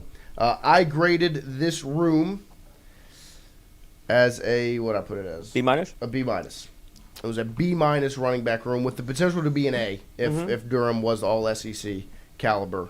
How would you grade out that position room postseason? C minus. Not their fault. Like, I think you saw the talent. Right. Caden Durham, obviously, health is a concern. Yep. Whether he's at LSU or not next year, it does feel like when he's on the field and when he's 100%, you see that he wasn't ever. He was getting. This is a former track guy at Duncanville that you would say like 10-2 speed, right? And he was getting caught from behind quite a bit. Yeah. How many yards did he run for? 505 on 111 carries. Only So that's 3 5 touchdowns. yards a pop, though, right? 4.5. 4.5. Yeah. You just couldn't ever give him he couldn't get healthy, and then you're losing too many games to be able to run the football, and you can't block, and you didn't have any scheme that made Right. any sense whatsoever at any point in the year. No, there's an asterisk by all of these. It's like I really do. Who is it? Just BK? If you could start this season over with the same team and a different coach, like what's the ceiling? Oh, you had the talent. I mean, I think offensive line still would have held you back. Like, I do think that room. But they were so bad at coaching, they couldn't even scheme around it. Right. But I still think that room was not as talented as the. No, it was severely behind the rest. What would you say your offensive identity was this year? You didn't have one. Okay. And so for running back, I put it as a B- postseason. I would put it as a C-. Drop it a letter grade. Wide receiver room. I mean, I thought Caden Durham was going to go for like all-purpose 1250 and 10 touchdowns. Wide receiver room, I put as a B+ with an A+ ceiling. Anderson, Hilton, Anderson, Brown, Thomas, Hill, Parker, Watkins, Billiot, Francis, Wright were the guys that I put out. And really, that room became Kyle Parker. 4 guys. Aaron Anderson, who was hurt off and on this season. Xavier Thomas. Barryon Brown, Xavier Thomas, Kyle Parker. Nick Anderson didn't really give you much. Hilton didn't give you anything. You know, Destin Hill really didn't play all that much. He broke his hand the second play of the game. Like, it's just... And he was supposed to be back. And this is where the quarterback... Liar. Plays into it, and the offensive line as well. And everything else. Like, it just... This room, I put it as a B+. If I was grading it out as the season ends, it would also be a C-. Oh. D. And you got nothing from Chris Hilton. You got nothing from Nick Anderson. It's not their fault, right? But it is what it is. Like, you didn't pass the class. Like, Nick Anderson had his stats for the year could have been a game. That's true. Chris Hilton, what did he end up with? Let's see, receiving 10 catches, really, 122 yards. Yeah. He had a couple the other night too. I know. Before that, it was like 7. seems to show up quite a bit in bowl games. Yeah. I mean, you're leading. Which should be a compliment if the bowl game fucking matters, but they don't. Your leading receiver was Barryon Brown, 53 catches, 532 yards with a touchdown. Xavier Thomas, 41, 488 with 4 touchdowns. Trades Green, 33, 433 with 7 touchdowns. Which I think that was my guess before the season was Trey was going to lead you in receiving touchdowns this year, and I think I got that right. Aaron Anderson didn't have a single touchdown. Had 0 touchdowns. Kyle Parker had 4, so was tied with Xavier for second. C.J. Daniels didn't have a touchdown last year. He's got plenty at Miami now. So, yeah, I would go D as well. Wyatt? I would go C. I think the offensive line and Sloan and the quarterback play held this position group back so much. I mean, I still feel like Barryon Brown is a stud, and it was just coaching malpractice. Like, you saw the kick return the other night. Yeah, I understand both of them. I understand he doesn't have the best hands for a receiver. He may not be the most polished guy, but the fact that they couldn't find a way to get him involved in the offense more is, and that's your guy that led the ridiculous. team in catches, and you're like, you didn't get him involved. Exactly. Well, because all those catches were screens. I would love to see the percentage of those 53 catches. How many were screens? Yeah. Like behind the scrimmage. Can you see Nuss's like yards per attempt? Next position room, while we do that, is tight end. I put as a B- with an A ceiling. And I would leave it as I would put C+. C-. I mean, I would go D. Because you didn't get anything from Donovan Green. Right. Trey he's carrying the group. That's what I like. To me, Trey Green, right? Last season, 13 catches, 101 yards, 4 touchdowns in 2024. Half of his catches were touchdowns. Right. And I think 7 catches and 2 touchdowns were in the bowl game against Baylor. Right. So before that, it was 6 catches, 2 tuds. This season, 33 catches, 433 yards, 7 touchdowns. Every 5th catch was a touchdown. And when you look at him, right, you don't win the Clemson game without him. You don't win the South Carolina game without him. You're not even competitive in the bowl game without him. You can go down the list of these games, right? The reason I go C is because half the reason you were above 500 was because of the plays 14 made. That he was your offense. He was your best offensive player. No doubt. 1,000%. And that's why, to me, that's a C. Because that overtakes the fact that Sharp was disappointing and Diamond Green didn't get to play. Do you have Bauer Sharp's numbers? Bauer who? Bauer Sharp? I got him. He had 24 catches for 252 and 2 touchdowns. How many fumbles? 5? This does not show. Wait. Fumbles. Let's see. 1 fair catch. This does have the fumbles on here, I believe. It should. I mean, it's over under 5. It's definitely 4. I can remember 4. Why is it not showing me? He definitely Probably got it scrubbed. He definitely Fumbled. Yeah, I mean, he fumbled more than I would like to. More fumbles or hurdles? Because what, Clemson? He had a Yes, fumble. immediately. Alabama, he had a fumble. Yeah. Mm-hmm. I don't remember the other ones. Let's see. He fumbled at South Carolina? Oh, this year at LSU, he had 3 solo tackles. Probably all after his fumbles. Yeah, God One of damn them it. Yeah, there you yeah. go. So 3 fumbles. Yeah. Let's see. It's not showing. It's not showing. That's any fine, fumbles but, yet. like, we'll have to go back through and watch the games again. I don't need to do that. But yeah, I would put it as a C because the Trey trade has carried the group project. But I feel like you underutilized Donovan Green, you overutilized Bauer Sharp, and somehow still underutilized Trey Green. 33 catches is not enough. If he scored 7 times, it just feels like, because what you saw in the bowl game against Baylor, Right. that's where it's like he should get 10 targets a game, and he didn't. Yeah, I mean, you still underutilized him, but Because it should be like next year we'll do this again. He carried your season on his back. He'll have when you look at his game log, right? I mean, against Clemson, he had 2 catches, 17 yards with a touchdown. He also had multiple. There were pass interferences called on him. Mm-hmm. Against South Carolina, so I mean, he went a long time without.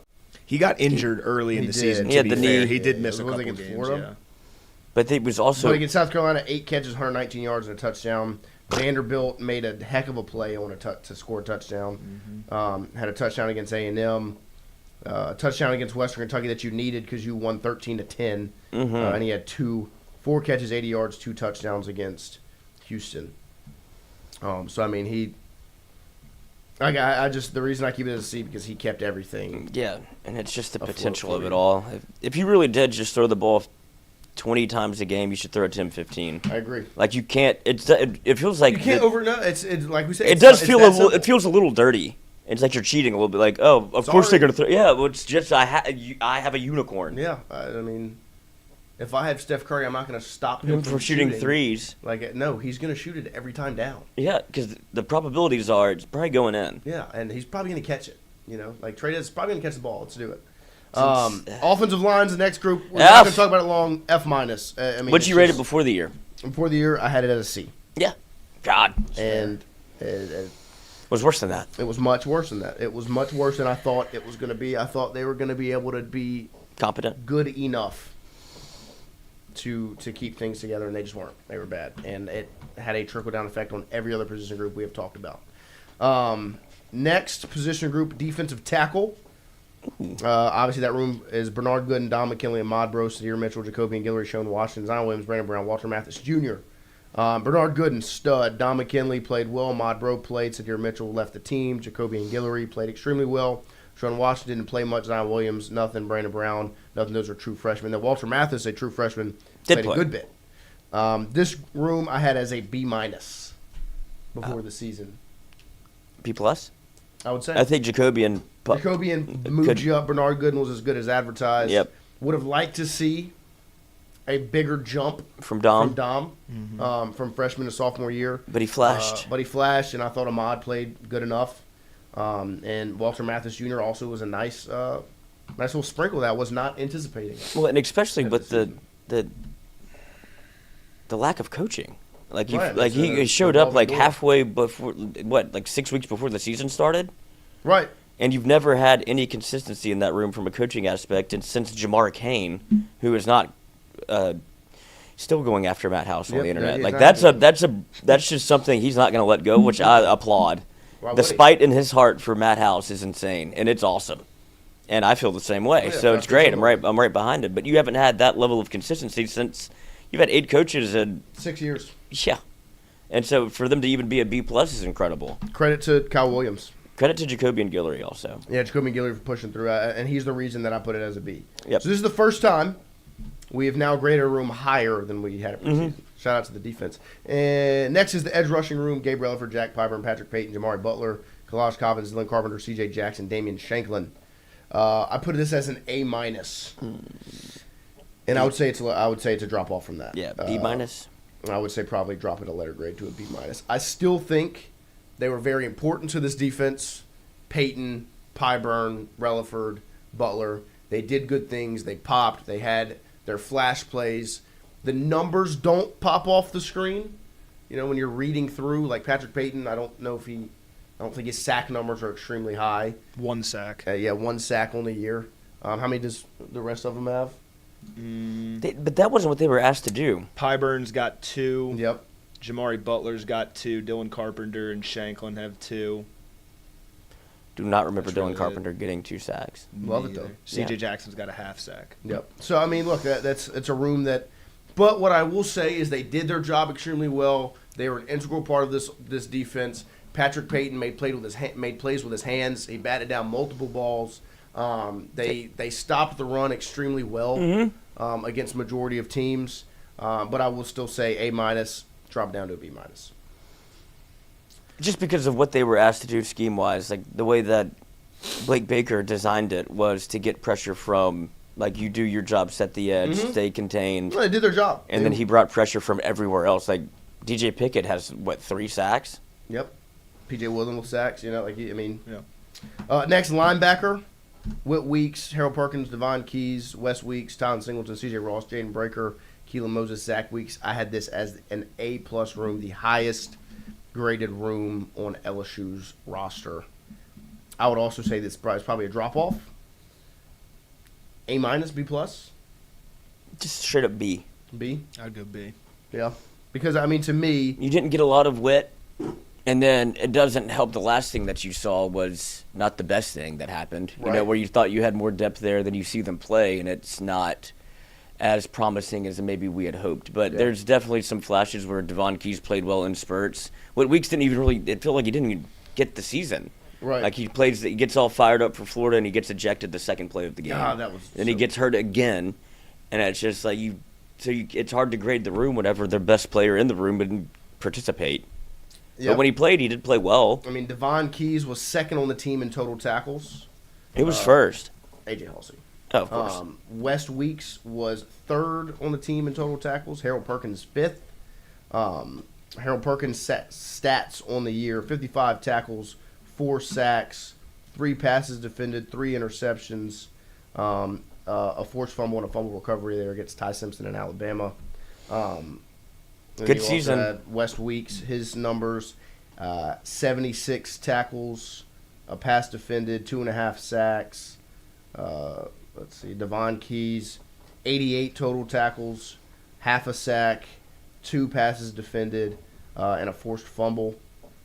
So, I mean, Havoc. You still got things out of the room, but yeah, I mean, B would be right. But they did their job. You were a really good defense. This group I completely underestimated. This would be the DB room, both cornerbacks and safeties combined. I labeled it as a B+, and it's an A+. Yep. That room is the reason you went 7-6. They are the reason you won football game. If you don't have this defensive back room, you don't win games. A.J. Halsey is like A.J. Halsey and Montour Delane you have 2 All-Americans in this room. It's A+. Yep. A.J. Halsey led your team with 89 total tackles. He was everywhere. He had 4 passes defended and 3 interceptions. So when you talk about he led you in picks, him, Pickett, and Perk all tied with 3 picks.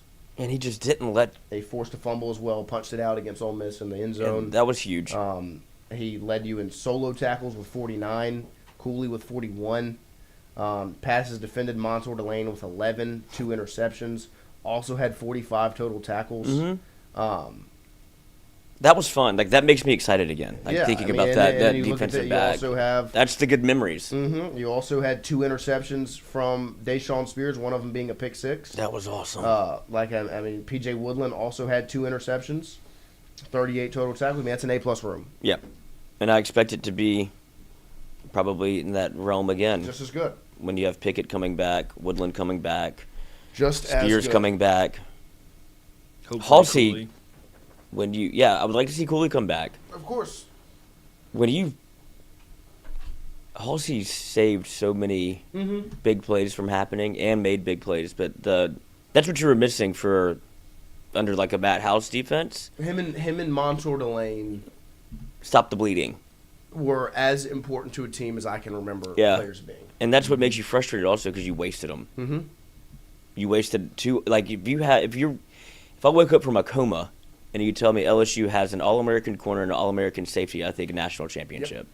I mean, why wouldn't you? And not losing to Houston in the Texas Bowl. That's what history tells you, right? Yep. And it just... The level of incompetence. Yep. Hunter Hall, do y'all really think that Trey doesn't hit the portal? No, I don't think he does. No, he likes it. He loves it here. He's a Louisiana kid. He's already said so. And he's going to get paid handsomely. He's going to be taken care of. And why would he not want to play for Lane Kiffin? Yeah. That offense. I mean... Over under 12 touchdowns. Next year? Over. I think he could have 7. 15. He had 7 this year. Yeah, and they were awful. I mean, he scored 7. In different ways. They weren't all jump balls. Like you threw the jump ball, but he also, he also assisted on a touchdown to Nick Anderson against Ole Miss. But he turns the corner against Houston. He turns the corner against Vanderbilt. Runs away from people. It's crazy when he gets in the open field. He runs like a deer. When you think about, when you think back to that 2021 NFL draft, do you remember who the Falcons took? Kyle Pitts. He's better than him. And I know it's tough. Well, you have Trey Green's going to be. What I was getting to was Trey is going to be a first-round draft pick. Yes. Top first. 15. Yeah. He'll be amongst the first wide receivers / tight ends. It's going to be when you think about next season's draft, it's going to be Jeremiah Smith, Cam Coleman, Ryan Williams, Trey Green. He's going to be in that conversation. That pro day, everyone's going to be looking at that guy. 7. Ooh. I mean, it depends. I think Pickett's a shoe-in for it. I think Witt is 18. I think that's set in stone. Let's have this conversation right now. I think Witt is 18. I think that's as good as done. If he's back, he's 18. Yeah. Also, I think there is a conversation. I think 18 is good if 7 continues. Yeah, Lane could change the narrative. Lane could change and say, I don't want to do that.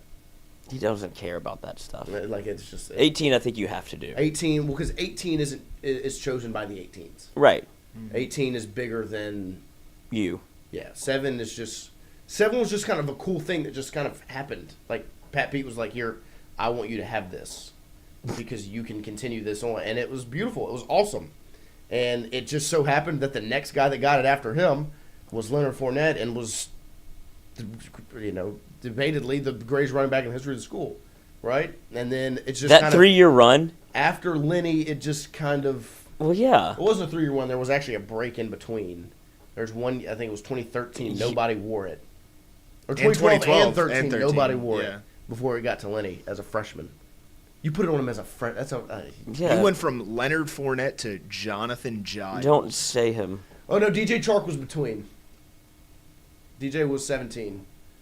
Was 2017. DJ Chark wore it. Oh yeah, you're right. And I wasn't mad at the DJ Chark year. No, it's fine. He was punt return against Auburn.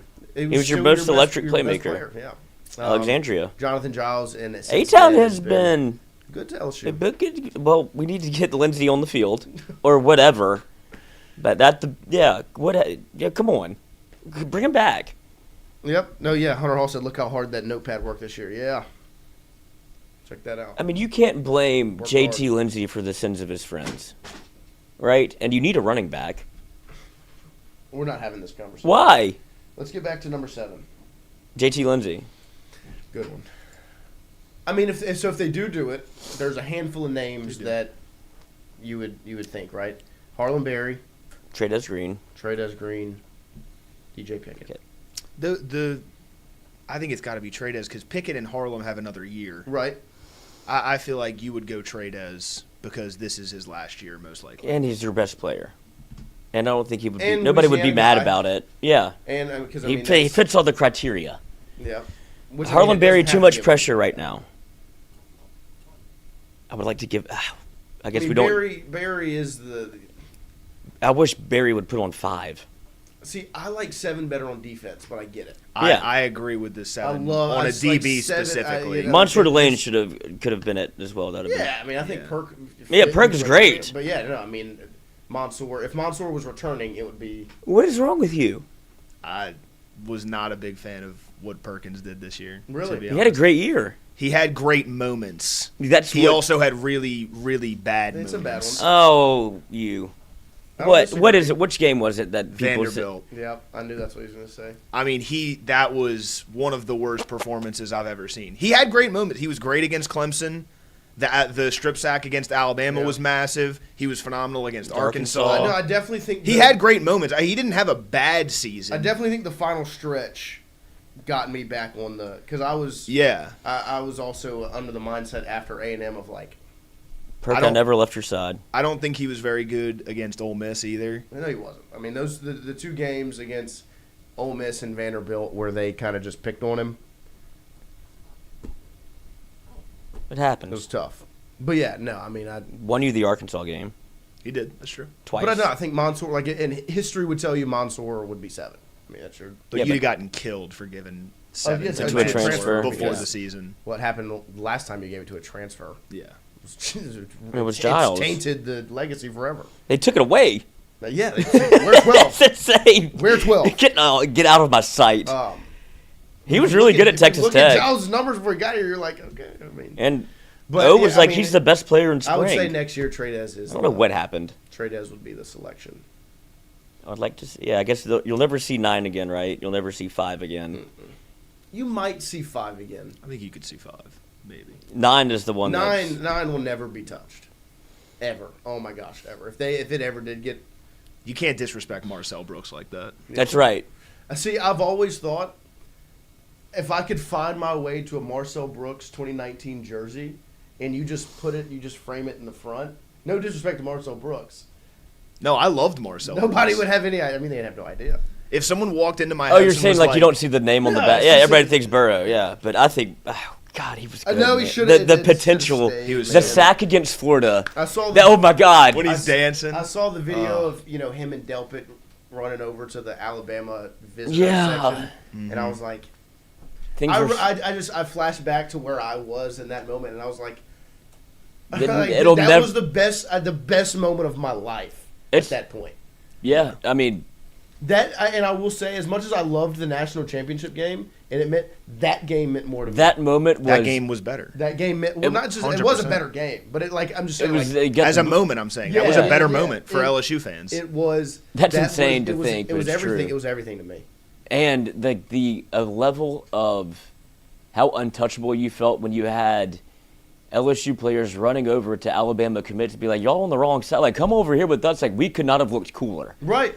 And it was like, you're untouchable. And then the Roll Tide what came out after? You Yeah, were like, I mean, you have Kerry Vincent running all over the place and throwing up, and it was just so much fun. Coach O, when he's getting emotional in the dude, post game, oh that my was gosh. oh man, just It run through was- a wall. And then this is after what 2018 when they get blanked, Yeah, you get and he 29-0. looks dead in the camera. It's like, I believe you. We are coming. Like he couldn't be more dead set on. That's what broke him fundamentally. Also, that's all he wanted to do. Before his dying breath, he's like, I'm beating Alabama, and he did. And He did. And he almost pulled it off again before he left on his way well, out. yeah, that was a drug induced. Yeah, Allegedly, it was fun. it was insane. I rewatched that game before the His the shirt's Alabama untucked game the this entire year, game. When he hits you with one of, it was like, what are you doing? But it was awesome. Yeah. Fuck you. Dude. No, Faking yeah, punts, going for it. That was awesome. That win against He had Alabama is probably one of the best moments of my life. Yeah, absolutely. Top Yeah, five. it should be. Yeah, I don't think no. that. I mean, it sounds silly, but you don't have kids, and people say like that changes you. You're not married. That people think that those are my favorite days. I mean, those will go up there with that. 2019 2019 LSU, Alabama. obviously, is one. Mm-hmm. This is me, my life. Yeah. 2, I guess it's a national 2003, because it's the first time I'd ever seen it. Yeah. And Justin Vincent taking off. You're like, oh, holy shit, we're good. Who are you? 5-star freshman from Barb. Like, oh, you play freshman. LaRon Landry's a freshman. Like, Marcus Spears picks up. Like, Jason White, you ruined his life. Yeah. He was a Heisman winner going into a national championship. He had everything right in front of him, and you stole it from him. He didn't even get drafted. He's a dentist. And he thought he was going to play quarterback in the NFL. And he's like, no, here's Marcus Spears, buddy. Get ready to learn Chad Lavalley. Mm-hmm. So 2003 is probably 2. 2007 can be 3. I'll say the 2007 SEC championship over even the national all the best championship. moments in your life are LSU football. And then LSU baseball, That's too. how it should be. LSU baseball national championship, and the first one with Jay. Because that team should have won, and I was there. Yeah. And then this one is probably, I would say that being there, even the Arkansas game, Yeah. like that was so much fun. That's a top 5-3 Yeah. moment. Like Yeah, that probably yeah. supersedes the football national championship I'm in so glad we did 2003. that. Me too. But like that moment that we have it on camera, but when Poppy hits it to left and like all hell breaks loose, is like, this is insane. Even the Tennessee, like just that season in general that we just had for LSU baseball was top tier. Like you have the Tennessee walk-off with Bear Jones at 2:30 in the morning. Like that was so much fun. Incredible. And we're like 45 days away from baseball again. Dude, I can't wait. It comes up, it sneaks up on you. It does. I mean, because and what's about to happen is we're about to get into this kind of tizzy of things going on where the portal opens up and you have these commitments and all these things, and then basketball's playing SEC, and then all of a sudden it's, I know, but you're about to, all these things are going to happen. Then February 13th is going to get here. It's going to be like, oh, okay. I said it's 2019 LSU Alabama, 2023 national championship baseball. Just the Omaha run because you lost and you had to go through a gauntlet. Yeah, I mean the walk off against Wake Forest was the narrative around Jay Johnson has completely changed. It's like, how did you lose with Dylan Cruz, Paul Skeens, Tommy Tanks? Like how? And it's like, nope. Actually, I used all of them. It is crazy to think that that team had a much harder run, all the adversity, and had to bounce, and then this team this year skated didn't. But there were so many close games, they knew how to win. Yeah, they just that's. Cade Anderson will get forgotten, I think, unfortunately, because it was so easy for him. It was, and I was talking to somebody about baseball yesterday. Him. One of my friends was asking me just like my feelings about the team, and I was like, I mean, Jay seems confident, which gives me confidence. I was like, I don't know as much about this team yet, right? Because the season hasn't started. Like I didn't know much about last year's team until it really kind of got rolling. I was like, it's funny thinking about the 2 national championship teams, right? Because 2023, you had this absolutely stacked, like when you look back at it, maybe one of the best collections of talent ever on a baseball field, right? When you have one of the best pitchers of all time, maybe the best player of all time. Then you have Tommy Tanks. You have Trey Morgan, who's maybe the best defensive first baseman I've ever. No, he is the best defensive first baseman I've ever witnessed with my own 2 eyes. Go down the list, and then you have 2025 where it's you still have this really good collection of talent and all.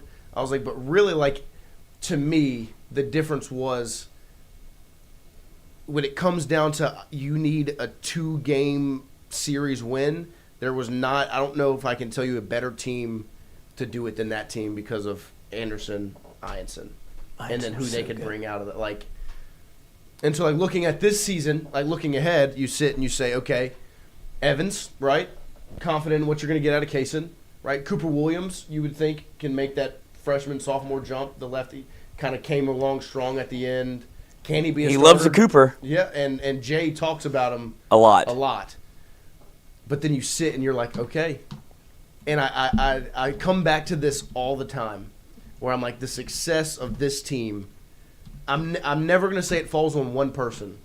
But if you want to be the team that does the hardest thing ever and go back-to-back, William Schmidt has to make that jump. Like, poor thing. It's crazy. The pressure on him. Put pressure on one person, but like when you look at last year, we all thought Shores was going to be the guy on Friday. We all thought but it was like Anderson made that jump and Never let go. dominated. Dominant. The best pitcher that I have personally watched with my own 2 eyes outside of Paul Skeens and LSU jersey. Well, I and didn't get to watch Ben McDonald. Riley right? Cooper. Legend. But like, But Kate that's what Anderson makes 2023 so right. special to me, because you have the names, right? You have Skeens, Cruz, Trey Morgan, Tommy White, but it was the ragtag group that, like, you needed them. You needed Milazzo. You needed Coop. You needed these guys that were, like, the role players that, like, the play against, what is it, Vanderbilt? No, Wake Forest. Like, Trey Morgan to Milazzo. Like, I don't know another catcher that can really do that, like, just because of his skill set. And just clutch as fuck. And then breaks his leg and then gets carried onto the field by Paul. Like, that team was awesome. No, it was. 1,000%. And then 2025, it felt like they never really wavered. Like, 2023 felt harder. They knew and then how- 2025 was like, this is knew how to inevitable. win. Yeah. Jay, Well, I think once he got one, it was like, I know how to do this. and that's what I was about to say. I think 2023 for Jay was a learning experience, right? Like It was 2003 for Saban. right, like he needed to get over that hump, and with that he knew, like, let me just put together the best collection of talent I can, which I still think he did in 25. He put together, but like it was like, okay, I have these pieces that I didn't really recruit, but I know they're here. Let me add some pieces around it, and let me just figure out how to do this thing. And sometimes you'll get bailed out by talent. That's okay. Sometimes Tommy White will step into the box and rip one and walk the thing off. Sometimes you might not show up and be able to swing the bat that day, but guess what? You'll win 2-0 because you have Paul Skeens on the mound, right? Or Cade Anderson will throw 145 pitches. This was, to me, and I still think that year you saw him play the chess match a little bit, putting Beloso batting leadoff. Like, that's where he kind of got In his bag. You saw him, but then this year it was that from the jump. Every move, not last year, about 2025 from Jay Johnson was chess, and it was masterful. He saw the board. And he said it like he What a played it perfectly from the jump. Every mistake that was made led to A correction. the national championship. And Where that, you to didn't me, lose a game. is where the confidence relied, because I don't know how talented this team's going to be. I know there's talent. Curiel, I know the Brown, outfield's gonna be Stanfield. real good. I don't know what the infield's going to look like, right? I know that. Caraway Steven- at third seems like Right. I know he's Stephen gonna Milam's going to be star. maybe the best shortstop in the country. I didn't know maybe. You know, Zach York looks like he can swing it. He can rake. So I mean, we'll see kind of how Big jog guy. Oh yeah, that's my kind of I'm baseball either, player. I'm either hitting it out or I'm getting I'm walked. either walking to the dugout or I'm, It's I'm gonna walking be a to walk first. too. Yeah. Like it's gonna. I'm gonna get my walk. Get my steps in. But like from a pitching, He'll be fun. From a pitching standpoint, you know, you've got some guys, but at the same time, you want to see how the There's one, like you said, there does feel like like you said, to do the hardest thing possible. Schmidt, man. It kind of does come down to Schmidt, because that's the one piece that if you can get a Friday night starter, that's not, because then you can move everything around. Like Casey Evans can go back to that. He's perfect in the role that he's in right now. Yeah. But Yeah. you want to see him, or the expectation is for him to pitch on Friday night. And I don't know if you've seen him do it, but it just felt like whenever he came in, like the 7th or 8th inning, it was, this is over. And now, like, I hate to take him out of the, and you have Gavin Guidry. Yeah, Giger will be back. Because I think that's what can also give you the leeway to move Kaysen where you Yeah. need him, is you know you have a stopper, right? Yeah. And you also still have Cowan. That's what I was about to bring up. Cooper Moore You know? from Kansas. Yeah, I I think- really like him because in the Jay Johnson era, you really haven't had a consistent Sunday starter. Yeah. Every year you've had like your top two, and then you've gone like bullpen games on your Sunday games. You so flirted like, with a, yeah. You've a always, third. like Chase Shores was to begin the year, and then you kind of went bullpen, like Thatcher Thatcher Hurd, Hurd maybe, in yeah. 2024 and 2023. Like, so if Cooper Moore can kind of solidify your Sunday spot, and then Friday is Kaysen or Schmidt or Devin Sheeran, maybe whoever. Like, Yeah, you didn't even get that- to see him. exactly, he's been He hurt. throws He's throwing 1,000. 100 in the Cape Yeah. Cod. So He'll be good. I think that's what gives me the most confidence is. The pitching staff? Well, I was going to say the two teams that have won championships are such different teams. Right. But the common denominator is Jay figured out a way to get them to play their best baseball in the postseason. And it almost feels like this past season, in the regular season, Jay was just tinkering the entire regular season. He doesn't like that. And it's not But it's necessarily true. it is, because you saw like against Texas in the second series of the year, you went to William Schmidt in a big-time situation, and he gave up a 3-run bomb, and you lost the series in that game because of that. And then Case Evans came in the next day and went like 4-inning shutout. Yeah, you found out who he was. Exactly, and you went to Tanner Reeves at third instead of Braswell. You're tinkering the whole time because he probably knows you're going to end up being a regional host anyway. Yeah. But then by the time the postseason rolls around, he knows who his guys are. Right. He uses the regular season for the postseason, and he's afforded that ability, and that's why it pisses me off when people speak ill of him. Overreact. It's like like the Texas series. It was the lowest it got all year. And it's like, but you're learning about you're not going to win. You're not going to go 56-0. No. The goal is every weekend, certainly in SEC, play 2 of 3. If you do that, you will host a regional, you will host a super regional, you will go to Omaha, and then you will know your team. And then if you have 2 guys that you feel confident in, you'll be there at the end. And baseball is a funny game that way. Sometimes it breaks your way, sometimes it doesn't. That's baseball. Like, there was no reason for LSU to beat Arkansas that night. They played perfectly for 26 outs and then didn't turn a double play. And you couldn't get the 27th. Well, no, you made the right play. Safe. Absolutely. That was way worse than the left fielder fielder missing missing the ball. It was so bad when I looked, because I was adamant that he was like, that's what you're supposed to, it takes you that way. Me and Lloyd went back and forth. I knew I was wrong, but I sunk myself into the take. Of course. You have to stick to your take. But going back and looking at it. Oh, Stephen Milam's not even out the box. Dude, like he assumed he was going to get doubled. Like he didn't run. It's a layup. It's not even about that. It's you don't need to get the runner at third. No, you might as well try for the double play because the runner going to third does not that run mean doesn't anything. matter. That run, you're still winning if that run scores. Yeah. So you might as well try and get the double play. Yeah. It has nothing to do with Milam being barely out the box. Like, even if he's safe at first, that's still the right play. No, I was convinced he should not have gotten the Golden Spike, regardless of the season, after that, because a Golden Spikes winner makes that play. You win the game. I mean, that's like, if the Golden Spikes is going to be the Heisman for baseball, you're telling me. I need you to be extraordinary. You're telling me you were right? ordinary. Jaden Yes, Daniels, please. Jaden Daniels rolls out in that same Anthony Jennings play against Alabama in OT. And he, when Jennings threw it out, just threw it away on 4th down and didn't run for the first time, right in front of him. But Jaden Daniels is a Heisman quarterback, right? What does he do? He probably tucks that thing, runs, gets in the end zone like he did against Bama in 22.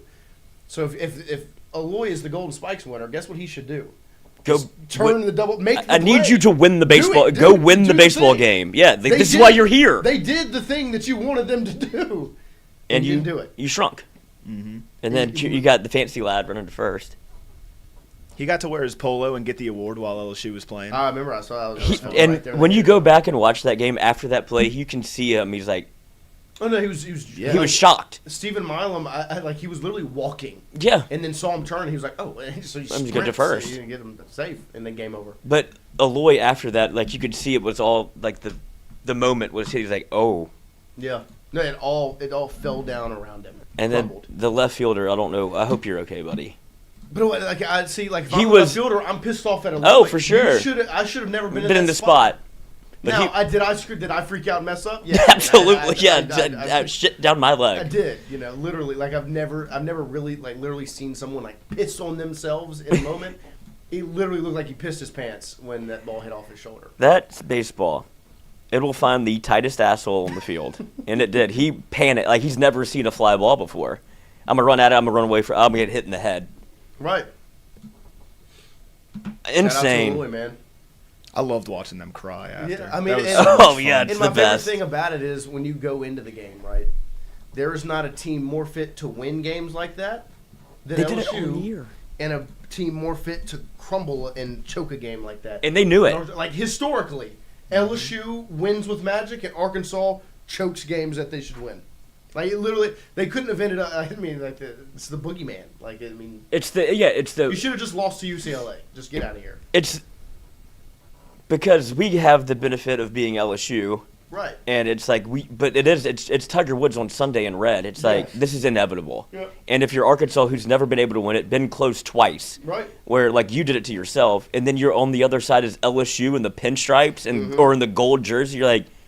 One thing has to happen. And the funny thing you gave them one breath, and it's like, oh. Even before the Aloy play, there was a crumble before that Curiel's safe at first because they freaked out and the pitcher didn't cover the bag and the first baseman went. And he threw it away. And it was just like, oh. That's it. That's what I'm saying. That's baseball. And as soon as that happened, their entire team is thinking, "Oh, not again." Yes. Yeah, you saw and then Dave the Van Eloy Horn thing, and then even their fan base is like, "This is how it happens." And for me, like I remember watching it because we had just lived the Tennessee game, right, where it starts with an airmail from the third baseman, then he fumbles one, then they walk somebody like it's like air walk is like.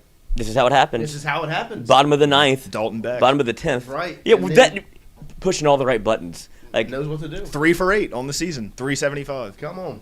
He hit an absolute laser. Crushed it. Yeah, he could have killed that pitcher. Crushed it. And then my favorite thing was when Curiel hit his, the emotion that you saw. Yep. The quietest guy in the room exploded. This is why I'm here. Like I was like, oh my gosh. That's probably like top one moment for him. It was his life. Yeah. It all led up to this. Like that was. That's why you come to LSU. Yeah, that's what I'm saying. I made the right decision. I could be a Pawtucket on a bus, or I could be on top of the world. That's why the MLB is starting to cough up some more cash because You're people are seeing that and being like, I want to go there. why I want that. Why would I go play in the middle of nowhere? And I can get paid now. And I can make money doing that. And they Having love fun. me. And they will love me forever. Get signed to Nike like as a college athlete. Get a dog. I'm ready for baseball to be back, man. Soon enough. Yeah, that was About a fun. month- What a great about little pivot we just about had. a month away. We're going to connect athletically? Let's connect athletically. We just connect baseball. I have 5 miles left on my car before I run out of gas. There's a gas station right down the street. I know, but we were hitting the cruise. Are you in your car? Mm-mm. Well, we need your car because you have the mic stands. Yeah, but the tire's flat. Well, get the mic stands out. Oh, I could do that. Yeah.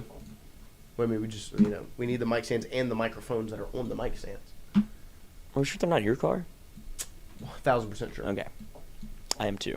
Because I've seen them. In your car. Let's see. All right, we've got swish, drain, sink, Bucket. drill. Oh, yeah, you got it. Which was it? Swish, drain, and drill God, talking baseball is so much fun. are all making It is shots so much this fun. week. I'm excited for you. Because Christian was like new to baseball. It wasn't like, No, but he I- loved it. But you, Baseball was my first love. Yeah, honestly. me too. Like I remember, like Bregman, that team going to the College World Series. The 2017 is like my favorite team of all time. Yeah, I love that 20. That's That the team was- that got me into it. Going and beating Oregon State twice in a row, 56-4, and they beat. Oh my gosh, come on. Well, Paul can't win the big one. I have the same Chipotle order for days that we play in Omaha. I've only ever lost 2 games with that order in Omaha. What'd you get? What do you get? It's just a normal like chicken bowl. But literally I eat the same exact Chipotle bowl every day LSU plays in Omaha. 2017, Wyatt. 2023, 2025. Jay would love that.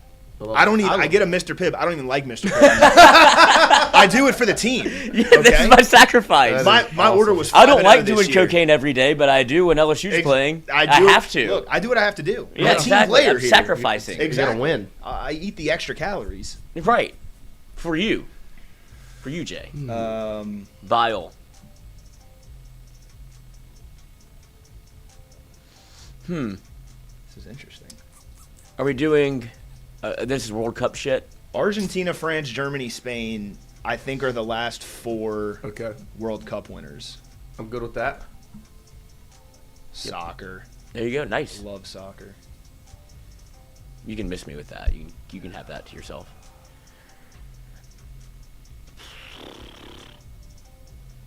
See, when I see Bile, I feel like it's like Simone Simone Biles. That's what I was It's like thinking. Biles, but I don't know who the other. Oh, Biles, Childs. Mm-hmm. Those are 2 gymnasts, and then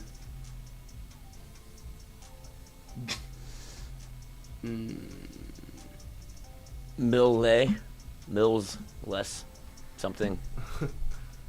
Don't you I think know they're this is missing a Simone letter? Biles and Jordan Giles. And they all need an S, right? So bat, stumps, balls, bales, Less less. and Millie's. Yeah, do less than Millie and let's see what that. They see just what seem, this does. you know. Yep. Okay, there we go. There you go. That's the letter. Stump, ball, bat, bail. Oh, Yep. sure. Was Yeah, I never love getting cricket. that. Was playing. Ah! Oh my gosh. Is it George Clooney and That's Jamie Lee Curtis. Jamie Lee Curtis? Clooney. Played Nintendo Switch basketball last night. Do you have a with the Nintendo boys. Switch? I do. I'm gonna bring it on Thursday. I want to do Mario Party. Nintendo Talk about- Switch basketball, dude, intense. How do you play it? I mean, so you dribble, you steal, you can cut back and forth, and you can shoot and you can block, and it's just I need to see it. it was getting heated last night. Currently qualified for the playoffs, this AFC team has made only 3 playoff appearances since 06, but has won a playoff game each time. It Is it the couldn't be the Jaguars? Bengals. It could be the Jaguars. I was going to say the Bengals, but they're not currently not qualified. currently, I'm trying to think. It's not the Patriots. Mm-mm. It's not the Bills. It's not going to be the Steelers. It's got to be the Jags. I think it is the Jaguars. Yeah. David Garrard, Blake Bortles, Leonard Fournette. Leonard Fournette. College football. In 2022, this Big Ten QB became the first player to throw for over 500 yards in the Rose Bowl as he led his team to a 48-45 win over Utah. That is C.J. Stroud. It is. Yep. Him and JSN. Jackson Smith and Jigba. That was a phenomenal game. Dude. The Rose Bowl is always good. It is. Yeah. Well, it's just beautiful. It is beautiful. Baker Mayfield. Yeah. 2 current-day Western Conference franchises were originally in the ABA before the 1976 merger, and both have won an NBA title since 2000. San Antonio and this team. It's the Western- Tropics. Western The Flint Conference. Tropics. Flint Tropics. Have both won an NBA title since when? Since 2000. So Okay. it's not the Thunder. No. It could be the Nuggets. I feel like it's the It Nuggets. could be the Because it's Mavericks. It's not the Lakers. It's not the Lakers, yeah. The It's not the Mavericks were an Warriors. expansion team, weren't they? It's got to be the Nuggets. It's the Nuggets. Or You the don't think it could be the Mavs. Mavericks? It's the Nuggets or the Mavs, and It's the Nuggets. Nuggets? I feel Nuggets. I had some Nuggets last night. Did you? We'll go for it. Yeah, there we go. I just went through all McDonald's. the NBA champions in my I know head. you actually. Yeah. you were there. It couldn't have been. Cheating. It couldn't have been the Lakers, and it couldn't Yeah. have been the Warriors.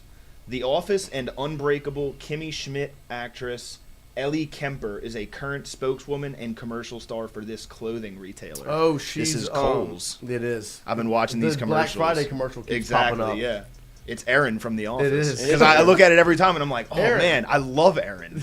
What happened to My the girl. girl with the big knockers? Was it AT&T? Oh, Now she's selling Vanessa. She's selling. She's selling sexy pictures on the internet. I don't play about Vanessa. Don't calm down. That's awesome. Does she actually? She has like an Yeah. OnlyFans? Yeah, but they're tasteful. She's not nude, but it's lewd. Oh. I know. And she was the one that was saying, "I don't like to be sexualized." David Thompson and Dan Issel. David Thompson, 73 points, scored it. They also have Kiki Vandegway. What are you talking about? The Basketball Nuggets. players. Yeah. Okay, read Alex this English.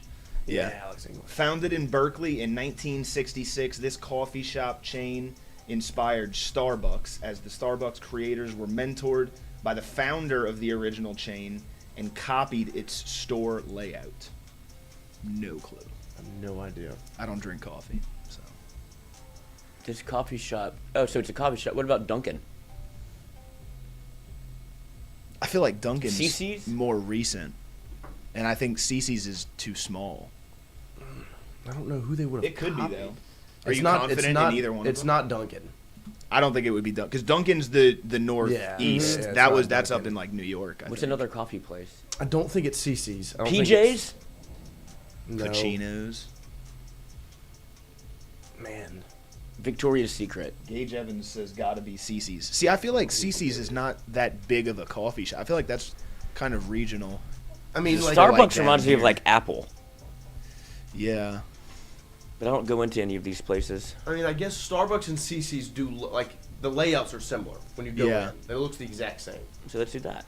So I guess that feels like the only thing I could think of. What's the other CC's? Pizza. The GOAT. Oh. The GOAT. How am I CC's supposed Pizza? to? I just don't. Maybe.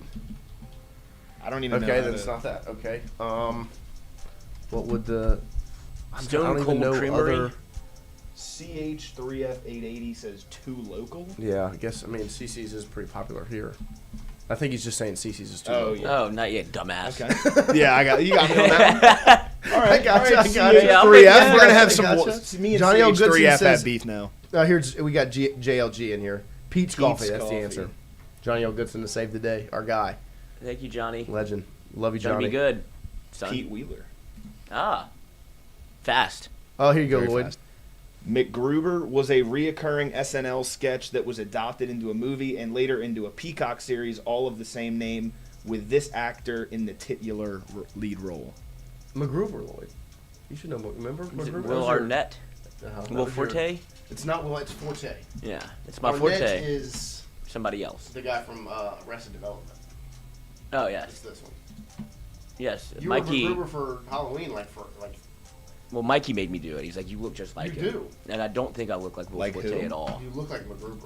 It was a good Halloween costume. It was. I don't know if I look like Will Forte. McGruber is an SNL skit of MacGyver. Mm-hmm. Ewan McGregor played the adult version of a classic Winnie the Pooh character in this 2018 live-action and animated fantasy dramedy that also featured other Winnie the Pooh characters. I mean, first off, Ewan McGregor. Would he be is- Tigger? Ewan McGregor is what's his name? Big Fish. Why can't I think of his Obi-Wan. name? Obi-Wan Kenobi. I've never seen Ewan McGregor in another movie outside of Star Wars. What was this movie called? Why can I not think of the name of the movie? J.L. Goodson says Christopher Robin. Yes, that's what it is. Gosh darn. Who's it. Christopher Robin? It's the main character in Winnie the Pooh. He's I one thought of the Winnie the animals? Pooh He's like the boy. He's like Oh, he's the kid. Okay. person.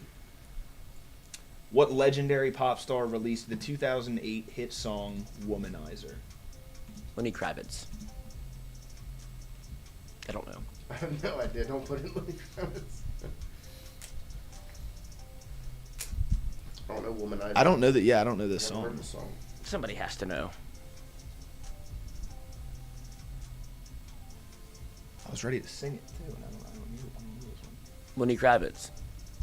Or Who was popping in 2008? Adam Britney Levine. Spears. Oh, what's she doing? Britney Spears. What the fuck? Yeah. There we go.